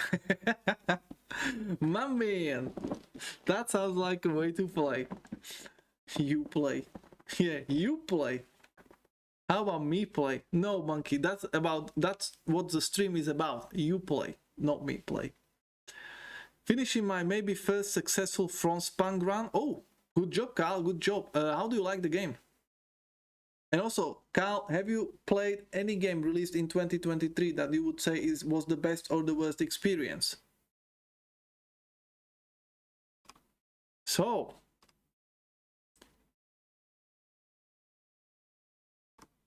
that's it. These are just some things to be announced, but I don't see there is anything interesting in that. Baldur's Gate for console peasants. Ooh, Call of Duty Warzone Mobile, yeah. More ways to spend money on the same fucking game. Beautiful. Nope. Unless you guys see something interesting here, it's just all looks like just some stuff that doesn't say anything. Nope. Pepper grinder. Eh. Raven's Watch. Yeah. People are expecting Raven's Watch to be good. It should be some like roguelite kind of game, but I've seen it and it didn't look very interesting to me. Oh, don't tell me Remedium is a Medium remastered, because Medium was such a shitty game.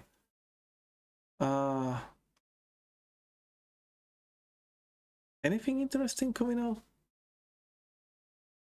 Star Wars Hunters, but that's for Switch and mobiles.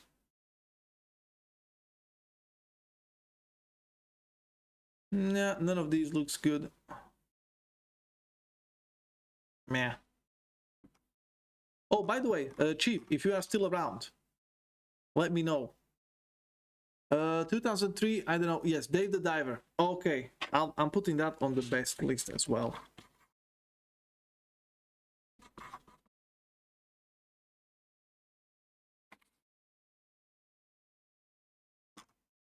And now, what did I play actually? Because I played, thanks to that Xbox Game Pass, I played some of the AAA games. So I will be. Well, I can't tell what was the best game I played today. I don't think I played any good game that was released this year. Alright, I'm gonna go lay off myself in the sick bay, because doing the god effort of bringing those 5 bags with the 2 that broke have left me exhausted and with low sugar. No worries, Flame, thank you so much for dropping by. Rest well, my friend, because we will need you next time to help us secure the perimeter. So go with the Emperor. You did a good job and he will reward you. Don't you worry. So that's that.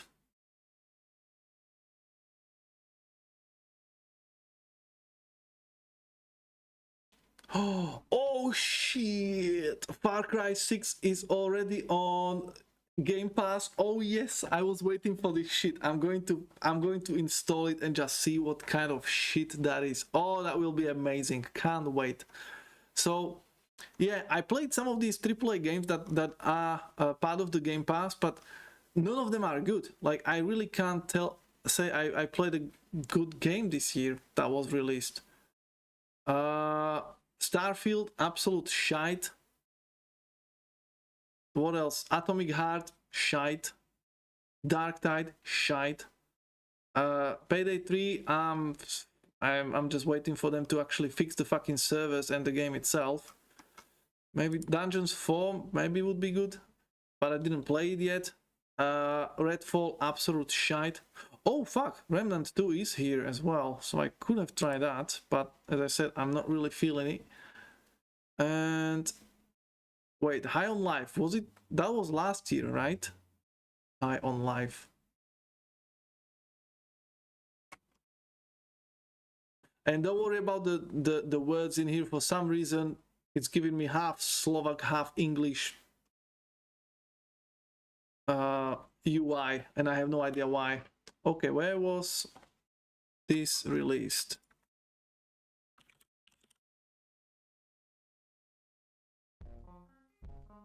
Ah, 2022. Okay, never mind. So, yeah, I don't think I played a good game that was released this year. Microsoft, you're drunk. Yeah, I know, right? Like, literally, my whole fucking Windows is in English, and for some reason, this shit is like half English, half Slovak, and it makes no fucking sense. But I tried to fix it before, I couldn't.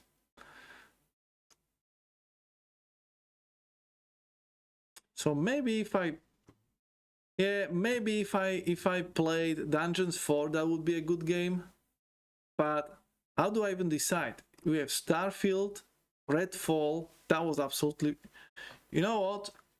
I think I would rather play Starfield than Redfall. Yeah. I'm going to say Redfall was the worst game that was released this year from what I played. Yeah, I'm gonna go for Redfall. That was the worst one I played. That was horrendous. Right, so I think that's it, my dear Battle Brothers and Sisters. Let's go to the live Jasmine Camp. And let's wrap this up. So, list of the best games that you guys played this year seems like to have World of Warcraft, Alan Wake 2, Cyberpunk DLC, Exoprimal, and Dave the Diver.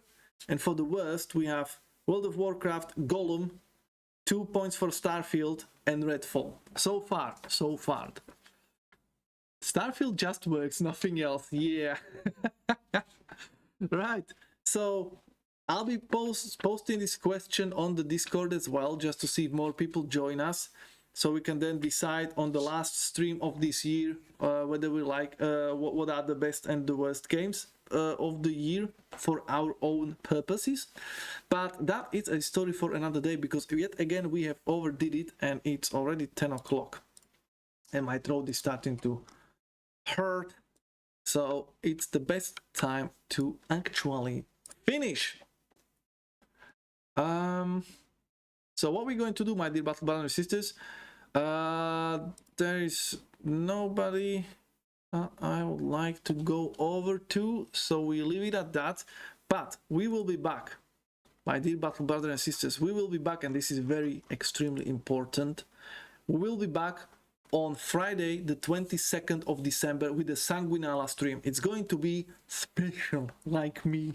We will be playing some Vermintide, we will be playing some Little Company, we will be playing some Drawful, and we will be playing some of those Twitch stream games that I found, that Sofa found, and I bought, that Kokuro games or whatever it is. And also there will be a lot of giveaways for video games. So yes, the giveaway on Discord is still going, that's not changing, but I kept a couple of good games also for that Sanguinala stream, because, you know, it's Christmas time, it's presents time, so the good old Inquisitor is going to give out a couple of more keys. So don't forget to come back and fill your boots, so to speak. Right, so 22nd of December, 6 p.m. bullshit streaming time. We'll be playing until we have fun or until I get really tired, and that will be it. So as I said, I'll be looking for a lot of multiplayer games. Unfortunately, most of the co-op games are just for 4 people, so I'm also thinking about looking for games where Twitch chat can do something about the game, you know, like with votes and everything. So if I can find some of those, I will get them going and we'll see what happens. So that's our plan for the next stream. In the meantime, my dear Battle Brothers and Sisters, thank you so much for joining me today and sharing your valuable opinions. Finally, I've learned a lot about the Metal Gear Solid that I was not even aware of. And we'll see what we can get into next time. So, as always, the Emperor protects. You have a great rest of your time zone, and I will see you later. Have a nice time zone. Get out.